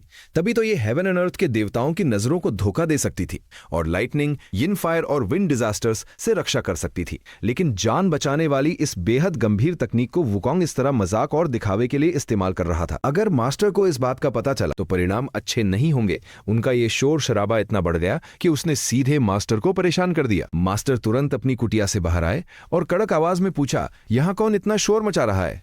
मास्टर की आवाज सुनते ही सभी शिष्य डर के मारे सीधे खड़े हो गए, अपने कपड़े और बाल ठीक करने लगे और अत्यंत विनम्रता से उनके सामने सिर झुका लिया। वुकोंग भी तुरंत अपने असली रूप में आ गया और भीड़ के बीच छुपते हुए बोला, मास्टर, हम सब यहाँ अपनी कल्टीवेशन पर चर्चा कर रहे थे। यहाँ कोई फालतू का शोर नहीं हो रहा था। मास्टर ने गुस्से में डांटते हुए कहा, तुम सब यहाँ चिल्ला रहे हो? क्या यही तुम्हारी कल्टीवेशन का तरीका? तुम सब यहाँ इस तरह क्यों हंस रहे हो? तभी वो एलिक्सिर दाविस्ट आगे आया और सच बताते हुए बोला, मास्टर, हम आपसे कुछ नहीं छुपाएंगे। अभी सन वुकोंग अपनी ट्रांसफॉर्मेशन स्किल का प्रदर्शन कर रहा था। हमने उसे गिलहरी बनने को कहा तो वो सचमुच गिलहरी बन गया, और जब पत्थर बनने को कहा तो वो पत्थर बन गया। हम सब उसकी इस कला को देखकर तालियां बजा रहे थे। इसी वजह से आवाज तेज हो गई और आपको परेशानी हुई, कृपया हमें क्षमा करें। उस दाविस्ट को भी अंदाजा नहीं था कि वुकोंग सबके कहने पर सचमुच दिखावा करने लगेगा और बात इतनी बढ़ जाएगी कि पात्रियार्क सुबुति खुद बाहर आ जाएंगे। दूसरी तरफ मुझे भी इसकी भनक लग गई थी और मैं तुरंत वहां पहुंचा। मैंने पहले ही वुकोंग को आगाह किया था, लेकिन इंसान का स्वभाव ही ऐसा है कि जब तक उसे खुद ठोकर न लगे वह नहीं सीखता। पर्सनालिटी ही इंसान की डेस्टिनी तय करती है। एक व्यक्ति की सोच और उसका नजरिया ही उसे उसके फैसलों की तरफ ले जाता है। मैं उसके इस स्वभाव को बदल नहीं सकता था। मैंने उसे सही रास्ता दिखाने की कोशिश की थी, लेकिन उसकी चंचलता के कारण अब जो हो रहा था उसके लिए किसी और को दोष नहीं दिया जा सकता था। मैंने बस निराशा में सिर हिलाया और चुपचाप वहां खड़े होकर स्थिति को देखने लगा। तभी पत्रियार्क सुभूति ने गुस्से में चिल्लाते हुए कहा, तुम सब तुरंत यहां से चले जाओ। फिर उन्होंने वुकोंग की तरफ तीखी नजरों से देखा और कहा, वुकोंग यहां आओ, मैं तुमसे पूछता हूं तुम यहां अपनी शक्तियों का क्या प्रदर्शन कर रहे थे? गिलहरी और पत्थर बनना, क्या मैंने तुम्हें ये सब इसलिए? उन्होंने दुखी होकर कहा, सोचो, अगर तुम किसी और के पास कोई बेहतरीन स्किल देखोगे तो क्या तुम उसे सीखने की इच्छा नहीं रखोगे? वैसे ही जब दूसरे लोग तुम्हारे पास ये अद्भुत कला देखेंगे तो वे भी इसे पाने के लिए तुम्हारे पास आएंगे। अगर तुम मुसीबतों से बचना चाहोगे तो तुम्हें उन्हें यह सिखाना पड़ेगा, और अगर तुमने नहीं सिखाया तो वे तुम्हें नुकसान पहुंचाने की कोशिश करेंगे। ऐसे में तुम्हारी जान को हमेशा खतरा बना रहेगा। वुकोंग ने तुरंत घुटने टेक दिए और अपनी गलती मानते हुए बोला, मास्टर, मैं अपनी चंचलता में बह गया था, कृपया मुझे एक बार क्षमा कर दीजिए। मास्टर ने शांत लेकिन कठोर आवाज में कहा, मैं तुम्हें कोई सजा नहीं दे रहा हूं, लेकिन अब तुम्हारे जाने का समय आ गया है, तुम यहां से जा सकते हो। वुकोंग ने जैसे ही ये शब्द सुने उसे समझ आ गया कि क्या होने वाला है, क्योंकि वो बहुत बुद्धिमान था। उसकी आंखों में आंसू आ गए और उसने रोते हुए पूछा, मास्टर, आप मुझे यहां से जाने के लिए कह रहे हैं, लेकिन मैं भला कहां जाऊं? मास्टर ने सीधे शब्दों में कहा, तुम जहां से आए थे वहीं वापस लौट जाओ। वुकोंग को तुरंत सब कुछ समझ आ गया। उसे अपना पुराना घर याद आ गया। उसने कहा, मास्टर, मैं समझ गया, मैं ईस्टर्न विक्ट्री डिवाइन कॉन्टिनेंट के औलाई कंट्री के फ्लावर फ्रूट माउंटेन की वाटर कर्टन केव से आया था। मास्टर ने सिर हिलाया और कहा, तो तुरंत वहीं लौट जाओ और अपने जीवन की रक्षा करो। भविष्य में अगर तुम पर कोई विपत्ति आई तो मेरा नाम मत लेना। वुकोंग अपनी गलती पर पछता रहा। वुकोंग ने गलती की है और मैं उसकी जान नहीं ले रहा हूं, यही उसके लिए सबसे बड़ी दया है। यहां से चले जाओ। मैंने बिना एक पल गवाए तुरंत घुटने टेक दिए और कहा, मास्टर, मैं भी अपने इस भाई वुकोंग के साथ यहां से जाने के लिए तैयार हूं। यह सुनकर वुकोंग ने भावुक होकर मेरी तरफ देखा। मेरा यह फैसला किसी बंदर का भरोसा जीतने के लिए नहीं था, बल्कि पिछले कई दशकों से हम साथ थे। इतने समय में तो एक जानवर से भी लगाव हो जाता है, और ये तो फिर भी वुकोंग था। मैं सचमुच इस वक्त उसके साथ नीचे की दुनिया में जाने के लिए तैयार था। बड़े भाई, ये गलती मैंने की है तो इसका परिणाम भी मुझे ही भुगतना चाहिए। आप इसके लिए खुद को मुसीबत में क्यों डाल रहे हैं? मैं अकेले ही चला जाऊंगा। ये कहकर वो उड़ने की तैयारी करने लगा। तभी पत्रियार्क सुभूति की आवाज गूंजी, रुको वुकोंग, तुम्हारा रास्ता बहुत लंबा है और अकेले जाने में तुम तन्हा महसूस करोगे। वूशन, तुम भी इसके साथ जाओ। मास्टर की बात सुनकर वुकोंग भावुक होकर बोला, मास्टर, गलती मैंने की है, इसमें मेरे बड़े भाई का क्या दोष है? पत्रियार्क सुभूति ने उस नादान बंदर की बात पर ध्यान नहीं दिया और सीधे मेरी तरफ देखते हुए कहा, तुम यहाँ केवल ट्रू पाथ की खोज में आए थे। अब तुम्हारा यहाँ का समय पूरा हो चुका है और तुम्हारा यहाँ का समय पूरा हो चुका है। अब नीचे की दुनिया में जाओ। मुझे तुम्हें जो कुछ भी सिखाना था वो मैं सिखा चुका हूँ। तुम्हारी कल्टिवेशन तो बहुत मजबूत है, लेकिन तुम्हें अभी जीवन के अनुभवों की कमी है। नीचे जाओ और संसार को देखो। अगर तुम इस संसार के सुख दुख और वास्तविकताओं को नहीं देखोगे तो तुम कभी भी ग्रांदाव के अंतिम सत्य को नहीं समझ पाओगे। दूसरों से सुनी हुई बातें कभी खुद का ज्ञान नहीं बन सकती। क्या तुम इस बात को समझ पा रहे हो? मैंने आगे कोई बहस नहीं की। मुझे लगा कि इस बंदर की मदद करने के चक्कर में मैंने खुद के लिए भी विदाई का रास्ता चुन लिया था। इतने सालों का साथ छूटने का दुख मुझे भी अंदर से महसूस हो रहा था, लेकिन अब मेरा यहाँ से जाना तय था। पत्रियार्क सुभूति ने अपना अंतिम फैसला सुना दिया था। अब यहाँ और रुकने का कोई मतलब नहीं था। सच तो ये था कि पत्रियार्क सुभूति अपने शिष्यों से बहुत प्रेम करते थे। मैंने खुद इसे महसूस किया था। वे हमेशा हर शिष्य की योग्यता के अनुसार ही उसे शिक्षा देते थे, और वुकोंग तो सचमुच इस प्रकृति का एक अनमोल चमत्कार था। मैं बस उसे मैजिक फॉर्मूला सिखा दूं और वो खुद ही कल्टीवेशन कर ले, लेकिन मैं परिस्थितियों के अनुसार ढलना जानता था। मेरी कॉम्प्रिहेंशन पावर वुकोंग जितनी ही तेज थी और मेरा स्पिरिचुअल सेंस भी काफी अच्छा था। मेरे भीतर एक नेचुरल स्पिरिट और चुस्त दिमाग था, और मैं निरंतर अभ्यास और परसिवेरेंस के महत्व को भी समझता था। साथ ही मास्टर सुभूति के गूढ़ संकेतों को समझने के कारण मुझे भी वो सीक्रेट मैजिक फॉर्मूला मिल गया था। लेकिन क्योंकि मेरी फिजिकल बॉडी का टैलेंट उतना असाधारण नहीं था, इसलिए मास्टर सुभूति ने खुद मेरी मदद की। उन्होंने न केवल मुझे बैकडोर एंट्री दी, बल्कि मुझे स्पेशल गाइडेंस देकर मेरी नींव मजबूत की। ये मेरे लिए एक बहुत बड़ा उपकार था, वरना मुझे आज के लेवल की कल्टीवेशन कभी नहीं मिल पाती। अब मैं कोई साधारण मॉर्टल नहीं रहा था। अपने अन्य साथी शिष्यों की तुलना में मैं आसमान की ऊंचाइयों को छू चुका था, तो शायद हम दोबारा कभी नहीं मिलेंगे। खुद वुकोंग भी केवल एक बार ही वापस आया था, और वो भी तब जब उसने ग्रेट इमॉर्टल जेन्युआन के गिंजिंग फ्रूट ट्री को नष्ट कर दिया था, और वो डिजास्टर खेला करके मदद मांगने के लिए लौटा था। लेकिन तब भी वो मास्टर सुभूति का चेहरा नहीं देख पाया था। हालांकि ये फिल्म एंड टेलीविजन का हिस्सा था, ओरिजिनल नॉवल में इसका कोई जिक्र नहीं था। लेकिन ऐसी छोटी छोटी बातों से कोई फर्क नहीं पड़ता। क्यों ना मैं अभी अपनी ग्रेटिट्यूड प्रकट करके उनका ये कर्ज चुका दूं। मैंने तुरंत घुटने टेके और पत्रियार्क सुभूति के सामने सिर झुकाते हुए कहा, मास्टर, आपने मुझ पर जो असीम कृपा की है मैं उसे कभी नहीं चुका सकता। इसलिए मैंने बहुत सोचने के बाद फैसला किया है कि मैं आपको एक उपहार देना चाहता हूं। जो मेरी कृतज्ञता का एक छोटा सा प्रतीक होगा।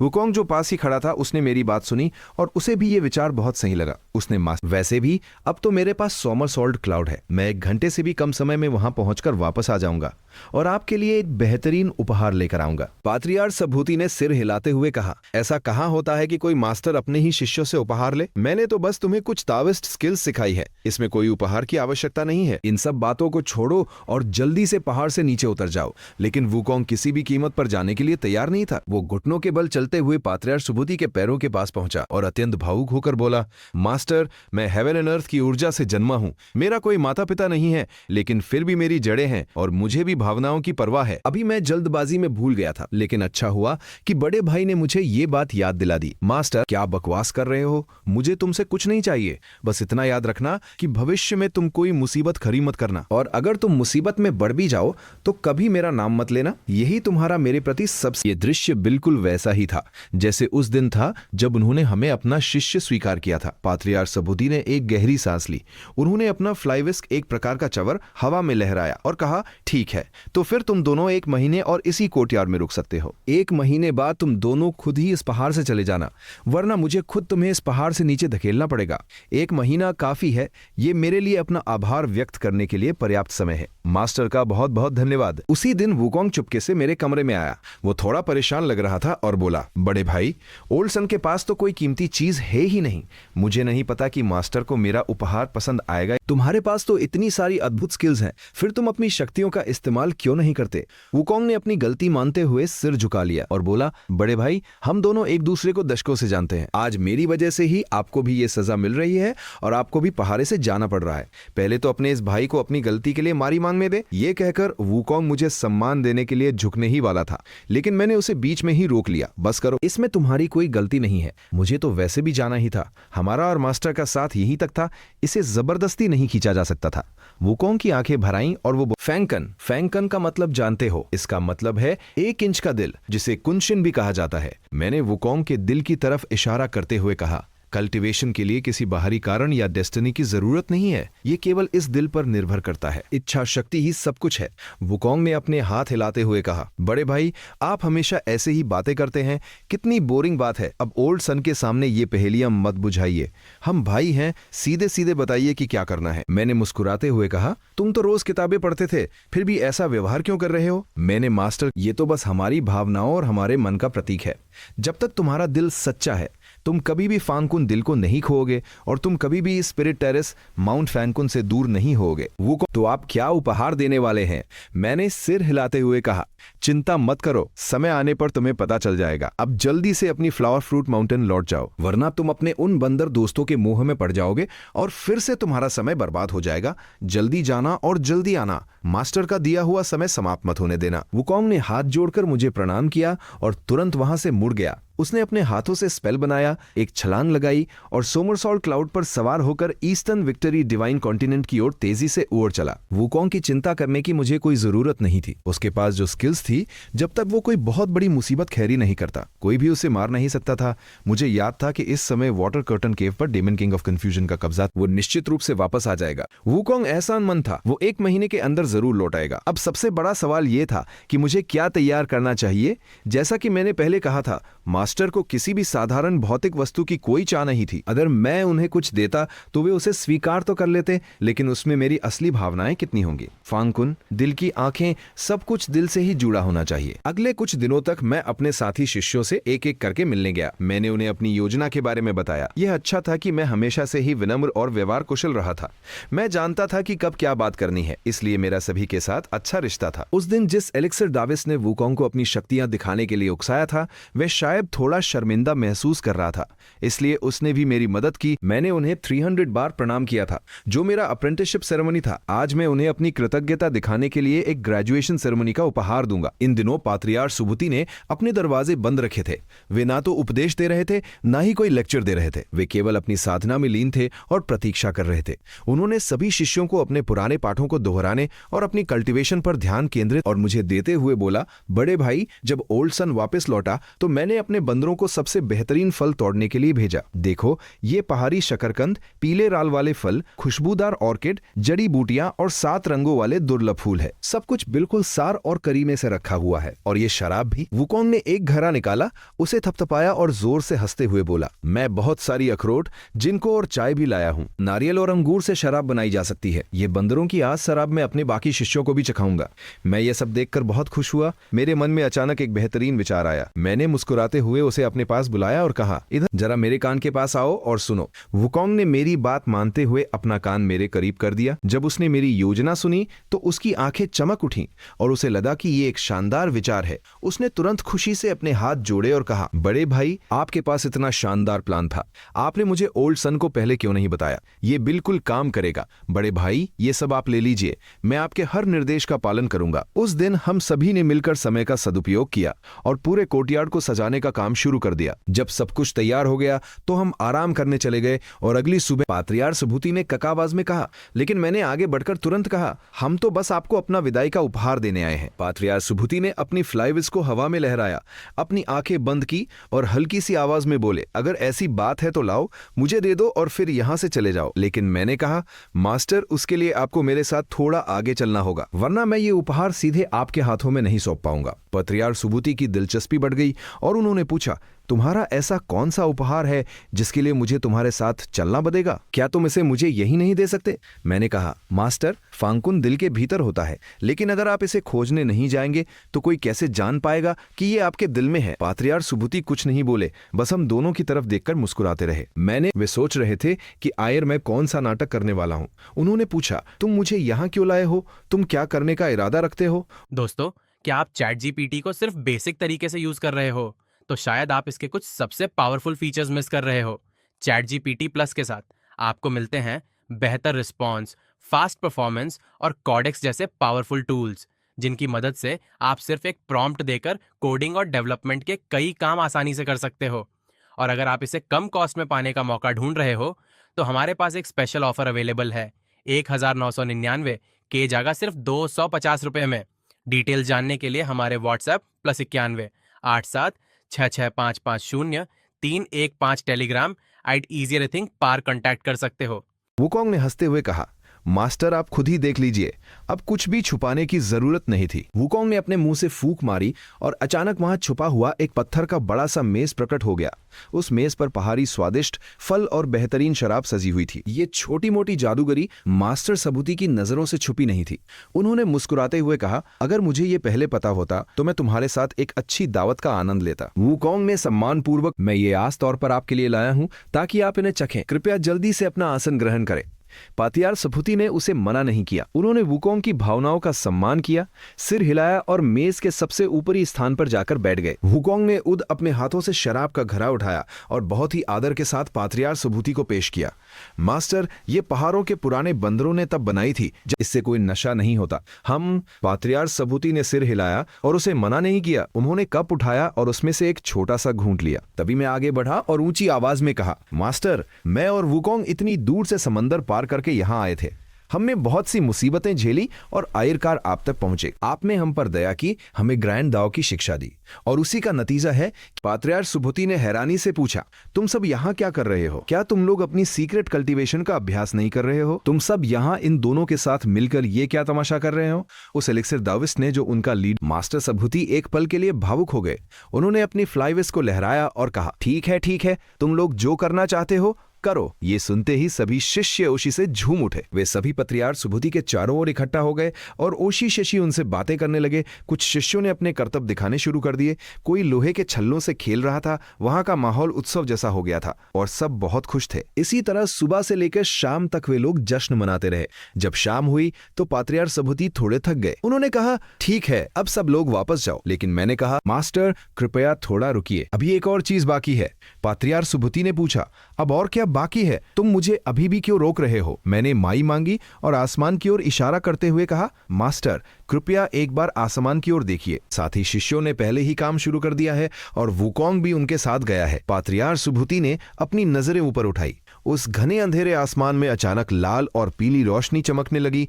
वे कॉम्बिन लैंटर्न्स आकाश दीप थे। हालांकि इस युग में इन लैंटर्न्स का आविष्कार नहीं हुआ था, लेकिन मैंने अपने हाथों से उन्हें तैयार किया था। मैंने ऐसे बहुत से लैंटर्न्स बनाए थे और हर एक शिष्य को एक एक दिया था ताकि वे इसके जरिए पात्रियार सुबुति के प्रति अपना आभार व्यक्त कर सके। जब रात हुई तो पूरा आसमान में चमकने वाली हर चीज सिर तारे या चांद नहीं होती।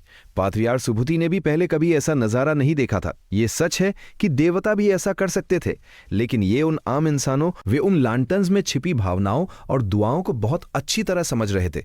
वो अनगिनत लांटर्न्स उस खामोश रात को रोशन कर रहे थे। पात्रियार सुबुति ये सब समझ गए थे। मास्टर, मैं जानता हूं कि हम शिष्य आपको जो भी भौतिक चीजें दे सकते हैं वो आपके लिए कोई मायने नहीं रखती, इसलिए मैंने ये तरीका अपनाया। ये हमारी तरह से आपके लिए एक दुआ है और यही वो बात है जो हम सभी शिष्य आपसे कहना चाहते थे। मैंने पात्रियार सुबुति की आंखों में देखते हुए कहा, मास्टर, मैं एक अनाथ था जिसका कोई घर नहीं था। आप मेरे लिए मेरे जन्म देने वाले माता पिता के समान हैं, इसलिए आज का ये नजारा केवल आपके चेहरे पर मुस्कान लाने के लिए था और अगर आप मुस्कुरा दिए तो मेरी मेहनत सफल हो गई। मैं जानता हूं कि ये सब कोई बहुत बड़ी चीज नहीं है, लेकिन मैं फिर भी ये कहना चाहता हूं, मेरी दुआ है कि भविष्य में आपका ज्ञान दाव और भी शक्तिशाली और आप सफलता की ओर ऊंचाइयों को छुएं। ये कहते हुए मैंने भी अपनी आस्तीन से एक लैंटर्न निकाला, उसे जलाया और आसमान की ओर उड़ा दिया। वो लैंटर्न हवा में डगमगाता हुआ ऊपर उठ रहा था। ऐसा लग रहा था मानो वो किसी भी पल गिर जाएगा, लेकिन उसके अंदर जलती हुई आग, वो रोशनी जो बुझने का नाम नहीं ले रही थी, वो मेरे दिल की तरह थी, एकदम स्थिर और मजबूत। वो कभी बूझ नहीं सकती थी लेकिन ये अपने गुरु के प्रति आभार व्यक्त करने के लिए भी एक बेहतरीन तरीका है। एक गुरु पिता के समान होता है और ये भावना हमेशा रहेगी। ये सिर्फ मेरे गुरु के उपकारों का धन्यवाद है। ये एक शिष्य की ओर से सच्ची दुआ है।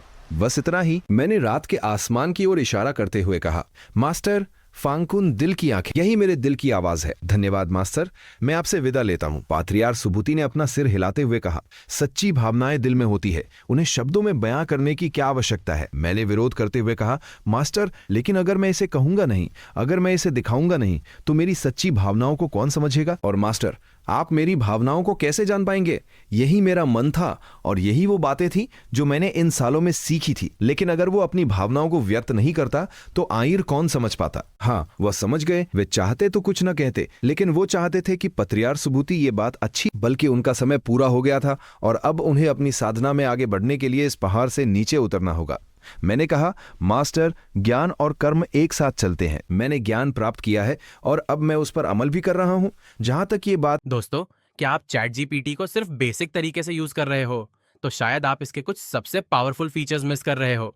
चैट जीपीटी प्लस के साथ आपको मिलते हैं बेहतर रिस्पॉन्स, फास्ट परफॉर्मेंस और कॉडेक्स जैसे पावरफुल टूल्स, जिनकी मदद से आप सिर्फ एक प्रॉम्प्ट देकर कोडिंग और डेवलपमेंट के कई काम आसानी से कर सकते हो। और अगर आप इसे कम कॉस्ट में पाने का मौका ढूंढ रहे हो तो हमारे पास एक स्पेशल ऑफर अवेलेबल है। 1999 के जगह सिर्फ 250 रुपये में।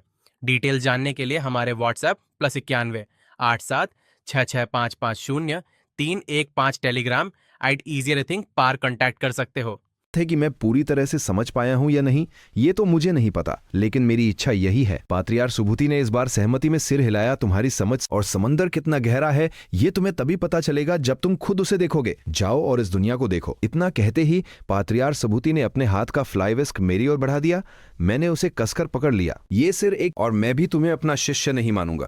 जाओ, तुम्हारी कल्टिवेशन की ये यात्रा कितनी भी कठिन क्यों ना हो, बस फांकुन, अपने दिल को कभी मत भूलना। जाओ और पहाड़ से नीचे जाकर अपनी आजादी और अपना रास्ता खोजो। इतना कहकर पात्रियार सुबुति ने अपना फैसला सुना दिया। वे मुड़े और अपने सभी शिष्यों को लेकर वहां से चले गए। पीछे सिर एक इंसान खड़ा रह गया और एक बंदर घुटनों के बल बैठा रह गया। मुझे भी थोड़ा दुख हो रहा था। अगर मैं अपने दिल से पूछूं तो पात्रियार सुबुति ने मेरे साथ हमेशा बहुत अच्छा बर्ताव किया था। यहाँ बिताए गए वो 10 से भी ज्यादा साल मेरी जिंदगी का एक अहम हिस्सा थे। उन यादों को भुला पाना बहुत मुश्किल था। इन सब के बाद और इस तरह अगली सुबह मैं 3 स्टार केव से निकल पड़ा। मैंने एक बार भी मुड़कर कर पीछे नहीं देखा। कल्टीवेशन का ये रास्ता सिर्फ अपने शरीर को ही नहीं बल्कि अपने मन को भी मजबूत बनाने का नाम था। दूसरों की मदद से सब कुछ हासिल नहीं किया जा सकता। पात्रियार सुबुति ने मुझे इस रास्ते पर चलना सिखा दिया था, लेकिन अब आगे का सर मुझे युद्ध ही तय करना था। पहाड़ से नीचे आने के बाद मुझे समझ नहीं आ रहा था कि मैं क्या करूं। मेरा कोई आस प्लान नहीं था। ये दुनिया बहुत बड़ी है, लेकिन मुझे नहीं पता कि मुझे कहां जाना चाहिए। आखिरकार मैं तो एक ऐसा इंसान था जिसका कोई घर, कोई जड़ें नहीं थी। अब जब मैंने अपने गुरु का साया भी खो दिया था तो इस पूरी दुनिया में मेरे लिए कोई ऐसा घर नहीं था जहां मैं जा सकूं। ना तो हेवन में मेरे लिए कोई जगह थी और ना ही यहां जमीन पर। मैं अभी अपने भविष्य के बारे में सोच ही रहा था कि अचानक और बोला, बड़े भाई जरा रुकिए, आप अकेले ही क्यों चले आए? आपने ओल्ड सन का इंतजार भी नहीं किया? मास्टर ने हम दोनों को एक साथ ही निकाला है, तो क्यों ना हम एक साथ ही चलें? ये बंदर सचमुच हमेशा हंसाने की कला जानता था। मैंने मुस्कुराते हुए कहा, तुम अपनी फ्लावर फ्रूट माउंटेन वापस जाओगे और मैं चारों दिशाओं में कहीं भी भटक सकता हूं। हम आइन साथ कैसे चल सकते हैं? वुकोंग ने मजाक करते हुए कहा, बड़े भाई आपने कब से इन चारों दिशाओं को अपना घर मान लिया? कहीं आप किसी नए घर की तलाश में तो नहीं है? ये बंदर तो सचमुच अब फांकुन दिल पहाड़ का नाम भी नहीं लेना चाहता था। चुप कर, ये किसी लोहे या तांबे से नहीं बना था, लेकिन ये लोहे से भी ज्यादा मजबूत था। बड़े भाई ये फ्लाईविस्क तो दुखों को दूर करने और दुनिया की मोह माया को साह करने के लिए है। आप इसका इस्तेमाल मेरे बंदर वाले सिर को पीटने के लिए क्यों कर रहे हैं? वुकोंग ने हंसते हुए कहा। मैंने मजाकिया लहजे में कहा, मैं इसका इस्तेमाल इसलिए कर रहा हूं क्योंकि तुम्हारे इस बंदर वाले सिर में बहुत सारा भूसा भरा हुआ है। मुझे इसे सार करना ही पड़ेगा। मैं गुस्से का नाटक कर रहा था, जिस पर वुकोंग जोर जोर से हंसने लगा। वुकोंग को जरा भी गुस्सा नहीं आया। ये तो बस हम दोनों भाइयों के बीच का एक मजाक था। इसके बाद मुझे आपको अपनी फ्लावर फ्रूट माउंटेन में मेहमान बनाकर बहुत खुशी होगी। वुकोंग ने अपना बंदर जैसा सिर मेरे करीब लाया और हंसते हुए पूछा, क्या ख्याल है? मैंने अपना सिर हिलाया और कहा, कभी और, लेकिन अभी नहीं। वुकोंग को समझ नहीं आया। उसने तुरंत पूछा, बड़े भाई क्या आपको कोई परेशानी है? आप इतने परेशान क्यों लग रहे हैं? मुझे बताइए, हो सकता है ओल्ड सन आपकी कोई मदद कर। मैंने दक्षिण की ओर इशारा करते हुए कहा, मैं सदर्न जाम्बुद्वीपा कॉन्टिनेंट से आया था। फिर मैंने पूर्व की ओर इशारा किया और कहा, और तुम उस ईस्टर्न विक्ट्री डिवाइन कॉन्टिनेंट के रहने वाले हो। चलो हम दोनों अपने अपने घर लौट चलते हैं। कुछ समय बाद मैं युद्ध तुमसे मिलने आऊंगा। वुकोंग ने दक्षिण की ओर देखा। उसकी आंखें घूमने लगी। वह अपना सिर खुजलाता हुआ कुछ सोचने लगा और फिर उसे बड़े भाई ओल्ड सन को अपनी फ्लावर फ्रूट माउंटेन के बंदरों की बहुत चिंता है, लेकिन अगर आपको कभी ओल्ड सन की जरूरत पड़े तो बस मुझे याद कर लेना, चाहे हजारों मील का फासला क्यों ना हो। ओल्ड सन तुरंत आपके पास पहुंच जाएगा। ये बाल वुकोंग की एक छोटी सी ट्रिक थी। ये कोई बहुत बड़ा जादू नहीं था, लेकिन ये बहुत काम का था। ठीक है, अगर मैं किसी मुसीबत में बच गया तो मैं तुम्हें याद करने में कोई संकोच नहीं करूंगा। वुकोंग ने ऊशी शीशी सिर हिलाया, अपना बादल उठाया और पूर्व की ओर उड़ गया। लेकिन मैं उड़ कर नहीं गया। मैं जमीन पर पैदल ही समंदर की ओर चल पड़ा। मेरे पैरों से गोल्डन लाइट निकल रही थी। ये देखने में धीमा लग रहा था, लेकिन हकीकत में मैं हवा की तरह तेज चल रहा था। दुनिया हमेशा बदलती रहती है। कभी कभी केवल वफादार और सच्चा होना ही किसी रिश्ते को हमेशा के लिए कायम रखने के लिए कारी नहीं होता। कौन जानता है एक दिन ये रिश्ता भी फीका बच जाए। यहाँ तक कि बहुत अच्छे दोस्त भी एक दिन एक दूसरे से संपर्क खो देते हैं। ये कोई अजीब बात नहीं है। अफसोस, एक बार जब हम अलग हो जाते हैं तो कौन जानता है कि हम दोबारा कब मिलेंगे। ये सब हमारी डेस्टिनी पर निर्भर करता है। दुनिया को लगता है कि देवताओं की जिंदगी कितनी अच्छी होती है, लेकिन देवताओं और बुद्धों को भी अपना मन मजबूत करना पड़ता है। उनकी लंबी उम्र का मतलब है कि उन्हें अकेलेपन का सामना करना सीखना पड़ता है। उन्हें ग्रांड डाओ को समझना पड़ता है। उन्हें कई चीजों को गहराई से समझना पड़ता है। और सबसे जरूरी बात, उन्हें अपने अपनों से दूर होने के दर्द को सहना सीखना पड़ता है। लेकिन सच कहूं तो मैं ये सब सिर्फ थियरट। मुझे उम्मीद है कि तुम सचमुच बदलोगे और एक बेहतर ग्रेट सेज बनोगे। हम भविष्य में फिर मिलेंगे। कौन जानता है कि तब कौन सा साल होगा। मुझे याद आया कि मुझे वुकोंग से मिले हुए दोस्तों, क्या आप चैट जीपीटी को सिर्फ बेसिक तरीके से यूज कर रहे हो तो शायद आप इसके कुछ सबसे पावरफुल फीचर्स मिस कर रहे हो। चैट जीपीटी प्लस के साथ आपको मिलते हैं बेहतर रिस्पॉन्स, फास्ट परफॉर्मेंस और कॉडेक्स जैसे पावरफुल टूल्स, जिनकी मदद से आप सिर्फ एक प्रॉम्प्ट देकर कोडिंग और डेवलपमेंट के कई काम आसानी से कर सकते हो। और अगर आप इसे कम कॉस्ट में पाने का मौका ढूंढ रहे हो तो हमारे पास एक स्पेशल ऑफर अवेलेबल है। 1999 के जगह सिर्फ 250 रुपए में। डिटेल जानने के लिए हमारे व्हाट्सएप +91 87 66550 315 टेलीग्राम @easyrethink पार कांटेक्ट कर सकते हो। 21 साल हो चुके थे। असल में वुकोंग को अपना ज्ञान पूरा करने में केवल 20 साल लगने थे, लेकिन मैंने उसे सदर्न जाम्बुद्वीपा में 3 to 4 साल तक रोक कर रखा था। लेकिन मेरी सीखने की गति धीमी थी। मैं 15 साल की उम्र में अपना घर छोड़कर 1 साल तक ऐसे ही भटकता रहा। 16 साल की उम्र में मैंने नूडल्स का वो कटोरा खाया था। 19 साल की उम्र में मैं एक महान एक्सपर्ट से मिला। 26 साल की उम्र में मैंने मैजिक सीक्रेट सीखे। 30 साल की उम्र में मैंने गोल्डन कोर हासिल किया, जिस पर देवताओं को भी रश्क होता। उसी साल मैंने हेवनली आर्ट में महारत हासिल की। 34 साल की उम्र में मैंने स्लीव यूनिवर्स टेक्निक सीखी। और अब 37 साल की उम्र में मैं लगभग 40 साल का एक बूढ़ा आदमी बनने वाला हूं। लेकिन मेरी अपीयरेंस रिटेनिंग टेक्निक की वजह से मेरी दाढ़ी के अलावा मुझमें उम्र का कोई असर नहीं दिखाई देख रहा था। मैं अभी भी काफी हैंडसम और युवा दिखता था। मैं दाविस्ट रोब्स पहनता था, बिल्कुल बेपरवाह था। मेरे हाथ में फ्लाई विस्क था। तो वो यही सोचता कि मैं कोई महान एक्सपर्ट हूं। 22 साल, सब कुछ बदल गया होगा। अगर ये कोई नॉवल होती तो शायद इसमें 100 चैप्टर होते, लेकिन खैर, मैं बस इस चैप्टर को बंद करके आगे बढ़ना चाहता था। अपने घर का रास्ता अब मेरी यादों में धुंधला हो चुका था, लेकिन मेरे दिल में एक एहसास था कि मुझे कहां जाना है। मेरे कल्टीवेशन लेवल के साथ मुझे सब कुछ सासा याद था। उस दिन जब मैं वेस्टर्न न्यू है कॉन्टिनेंट से निकला था तो मैंने समंदर के किनारे किनारे ज़ैर किया था। मैंने एक छोटी सी नाव बनाई और इस विशाल समंदर को पार किया था। आखिरकार मैं सदर्न जाम्बुद्वीपा कॉन्टिनेंट के एक छोटे से फिशिंग विलेज में पहुंचा था। जब मैंने समंदर के किनारे कुछ लोगों को देखा तो मैं किनारे पर उतर गया। इस पूरे रास्ते में मैंने किसी बास रास्ते का पालन नहीं किया था। मैं सिर्फ डेस्टिनी के सहारे आगे बढ़ता रहा। आखिरकार मैं यहाँ पहुंच ही गया। मैंने किनारे पर एक बूढ़े आदमी को मछली पकड़। मैं अब समंदर में नहीं जा सकता। मैं अब उन नौजवानों की तरह मछली नहीं पकड़ सकता। तुम दाओइस्ट मंक लगते हो, चुपचाप यहाँ से चले जाओ। मैं सिर्फ अपने खाली समय में मछली पकड़ने आता हूँ, मुझे परेशान मत करो। उस बूढ़े आदमी का ऐसा बर्ताव देखकर मेरा मन हुआ कि मैं वहां से चला जाऊं, लेकिन तभी मेरे स्पिरिचुअल टेरेस में एक हलचल हुई। मुझे कुछ अजीब सा महसूस हुआ, जैसे यही मेरा डेस्टिनी हो। इसलिए मैंने रुकने का फैसला किया। मैं मुस्कुराया, कुछ नहीं बोला और बस उसके पास बैठ गया। मैंने अपनी आस्तीन से एक रेशमी धागा निकाला और उसे पानी में फेंक दिया। उस बूढ़े आदमी ने आंखें फादर कर यह सब देखा। उसे यकीन नहीं हो रहा था। तुम ये क्या कर रहे हो? पानी में सिर एक धागा फेंक दिया? लके, तुम्हारे हाथ पैर सलामत है। तुम जवान हो, जाकर कोई काम क्यों नहीं करते? मैं उसकी बातों से जरा भी परेशान नहीं हुआ। मैंने तो ऐसे किसी जांग ताइगोंग का नाम नहीं सुना। मैं भी देखता हूं कि तुम कौन सा नाटक कर रहे हो। एक बूढ़ा मछुआरा और एक दाविस्ट मंक समंदर के किनारे चट्टानों पर बैठकर मछली पकड़ने लगे। दोनों के बीच कोई बातचीत नहीं हो रही थी।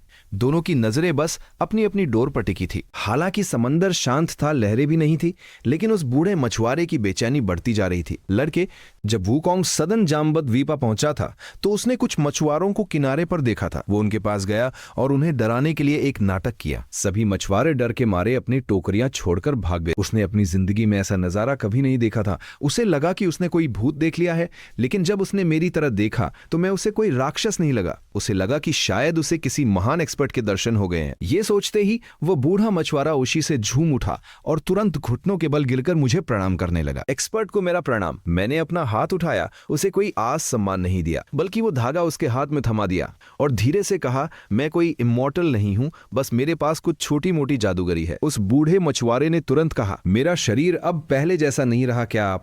मैंने अपना सिर हिलाते हुए कहा, तुम तो सचमुच नेवर लूज किंग हो, लेकिन अपने बुढ़ापे का फायदा उठाने की कोशिश मत करो। अब मुझे समझ आ रहा था कि दुनिया के लोग नाम और पैसे के पीछे क्यों भागते हैं। आखिरकार वो भी इसी समाज का हिस्सा थे। ये बूढ़ा मछुआरा अपनी जिंदगी का आयरी समय जी रहा था। अगर वो कुछ भी कमा सकता तो वो उसके लिए यादेमंद ही होता। वो सिर्फ अपनी जिंदगी दांव पर लगा रहा था। जब मैं पहली बार पात्रियार्क सुबुति से मिला था, इस बात को 21 साल हो चुके हैं। मैंने कभी नहीं सोचा था कि तुम एक जोड़ी कपड़ों को 21 साल तक याद रखोगे। ये धागा मैं तुम्हें अगले 21 सालों के लिए दे रहा हूं। मैंने समंदर की ओर इशारा करते हुए कहा, अगले 21 सालों तक तुम हर रोज एक मछली पकड़ोगे, लेकिन सिर्फ एक मछली। वो मछली कैसी होगी ये तुम्हारे उस दिन के भाग्य पर निर्भर करेगा। फिर मैंने उस धागे पर एक फूंक मारी। मैंने कभी नहीं सोचा था कि आज मुझे सचमुच एक एक्सपर्ट मिल जाएगा। एक्सपर्ट नहीं, इमॉर्टल। मेरी उम्र अब कितनी बची है? मैंने अपना सिर हिलाया और कुछ नहीं कहा। उस बूढ़े आदमी ने फिर पूछा, अगर मैं अगले 21 सालों में अपनी आरी सांस ले लूं तो फिर क्या होगा? मैंने सच बताते हुए कहा, मैंने तुम्हें यह धागा दे दिया है, अब तुम इसका इस्तेमाल कैसे करते हो ये तुम पर निर्भर है, लेकिन इसका असर सिर्फ 21 सालों तक ही रहेगा। क्या इससे तुम्हारे उस नुकसान की भरपाई हो जाएगी? वह बूढ़ा आदमी तुरंत राजी हो गया। हाँ, बिल्कुल। इमॉर्टल का बहुत बहुत धन्यवाद। नेवर लूज किंग कभी नुकसान नहीं उठाता। हाँ, मुझे तो याद ही हुआ है। यह कहकर उस बूढ़े आदमी ने धागे को कसकर पकड़ा और अपनी पकड़ी हुई मछली को वापस समंदर में छोड़ दिया। मैंने सहमत। दोस्तों, क्या आप चैट जीपीटी को सिर्फ बेसिक तरीके से यूज कर रहे हो तो शायद आप इसके कुछ सबसे पावरफुल फीचर्स मिस कर रहे हो। चैट जीपीटी प्लस के साथ आपको मिलते हैं बेहतर रिस्पॉन्स, फास्ट परफॉर्मेंस और कॉडेक्स जैसे पावरफुल टूल्स, जिनकी मदद से आप सिर्फ एक प्रॉम्प्ट देकर कोडिंग और डेवलपमेंट के कई काम आसानी से कर सकते हो। और अगर आप इसे कम कॉस्ट में पाने का मौका ढूंढ रहे हो तो हमारे पास एक स्पेशल ऑफर अवेलेबल है। 1999 के जगह सिर्फ 250 रुपए में। डिटेल जानने के लिए हमारे व्हाट्सएप +91 87 66550 315 टेलीग्राम @easyrethink पार कॉन्टैक्ट कर सकते हो। में सिर हिलाया। इंसान सचमुच बहुत जटिल प्राणी होते हैं, उनमें लालच भी होता है और दया भी, ये दोनों एक साथ रह सकते हैं। पूरी तरह से शुद्ध होना तो संतों का काम है और पूरी तरह से दुष्ट होना राक्षसों का। आम इंसान तो इन दोनों के बीच में ही होते हैं। मैंने देखा कि वो बूढ़ा आदमी अपना सामान समेटकर खुशी खुशी अपने घर की ओर जा रहा था। ये जर सचमुच बहुत अच्छा रहा। मैंने मुस्कुराते हुए सिर हिलाया। किताबों में पढ़ी हुई बातें अब मुझे हकीकत में समझ आ रही थी। उस बूढ़े आदमी के मन में लालच था, वो फिर से जवान और मजबूत होना चाहता था। मेरे मन में भी लालच था, ग्रांड दाव को पाने का लालच, अमरता का लालच। ये एक ऐसी सच्चाई थी जिसे नकारा नहीं जा सकता था। लेकिन अपने लालच को स्वीकार करना और उस पर काबू पाना ही तो असली कल्टीवेशन है। मुझे कुछ समझ तो आ रहा था, लेकिन अभी भी ये कारी नहीं था। ये तो बस एक इत्तेफाक था, ज्ञान का एक छोटा सा हिस्सा। मुझे अभी बहुत दूर जाना था। उसके बाद मैं उस जगह गया जहां वो सड़क किनारे वाली छोटी सी दुकान हुआ करती थी। मैं वहां के फ्रेश श्रिम्प और डिपिंग सॉस का मजा लेना चाहता था। मैं एक कटोरा नूडल्स खाना चाहता था, लेकिन अफसोस वो जगह अब पूरी तरह से बदल चुकी थी। मैंने सुना कि उस दुकान के मालिक ने अपनी सारी संपत्ति बेच दी थी और कहीं और चला गया था। मैं जोर से चिल्लाना चाहता था, एक कटोरा बीफ नूडल्स, एक कटोरा नूडल्स, लेकिन इस बार वुकोंग मेरे साथ नहीं था। मेरे पास कोई जादुई शक्ति नहीं थी जो मेरी इस मायूसी को मिटा सके। मुझे लगा था कि उस बूढ़े आदमी से मिलने के बाद मुझे कुछ और पुराने लोग भी मिलेंगे, लेकिन ये सिर मेरी याली पुलाव थी। पहाड़ से नीचे उतरते ही मुझे उस अकेलेपन का एहसास होने लगा था जो मैंने पहाड़ पर कभी महसूस नहीं किया था। यही तो अमरता की कीमत है, इसीलिए बहुत से लोग अमर। इसलिए मैं पास की एक दुकान पर गया, नूडल्स खाए और अपनी यात्रा पर आगे बढ़ गया। मेरी रफ्तार इतनी तेज थी कि मुझे अपने घर पहुंचने में 1 महीना भी नहीं लगेगा। मुझे अपने माता पिता के बारे में कुछ याद नहीं आ रहा था। मेरे इस जन्म के माता पिता, मेरे पिछले जन्म के माता पिता, ये परिवार का मुद्दा हमेशा से एक ऐसी पहेली रहा है जिसे इंसान कभी सुलझा नहीं पाया। पिछली जिंदगी के सपने तो हवा के साथ उड़ चुके थे, उनके बारे में बात करने का कोई मतलब नहीं था। और इस जिंदगी के माता पिता, वे सचमुच मेरे लिए बहुत अच्छे थे। एक बात और दिलचस्प थी, मुझे नहीं पता था कि मैं जर्नी टू द वेस्ट के किस वर्जन, चाहे ओरिजिनल नॉवल हो या गेम, समय के मामले में हमेशा कुछ ना कुछ गड़बड़ होती थी। मिसाल के तौर पर वुकोंग का जन्म वॉरिंग स्टेट्स पीरियड लगभग 400 बीसी के आसपास हुआ था। कोई सटीक समय नहीं बताया गया था क्योंकि अलग अलग लोगों के अलग अलग इंटरप्रिटेशन थे। किताब में एक और दिलचस्प बात थी, जब तंग मंग वुकोंग को आजाद करने वाले थे तो लियू बोकिन ने उनसे कहा था कि वुकोंग को वांग मांग के तता पलट के दौरान पहाड़ के नीचे दबा दिया गया था। यहाँ एक गड़बड़ थी। अगर वुकोंग को तांग डायनेस्टी के जेंगवान एरा के 83वें साल 39 एडी में आजाद किया गया था तो इसके 414 साल पहले का मतलब है 406 बीसी। और इस समय के सबसे करीब का ऐतिहासिक घटनाक्रम पार्टीशन ऑफ जिन था जो 403 बीसी में हुआ था। यही Zizhi Tongjian comprehensive mirror in aid of governance का पहला साल भी था। मेरा मानना था कि 500 साल सिर्फ एक मुहावरा था क्योंकि असलियत में अभी सचमुच वॉरिंग स्टेट्स पीरियड ही चल रहा था।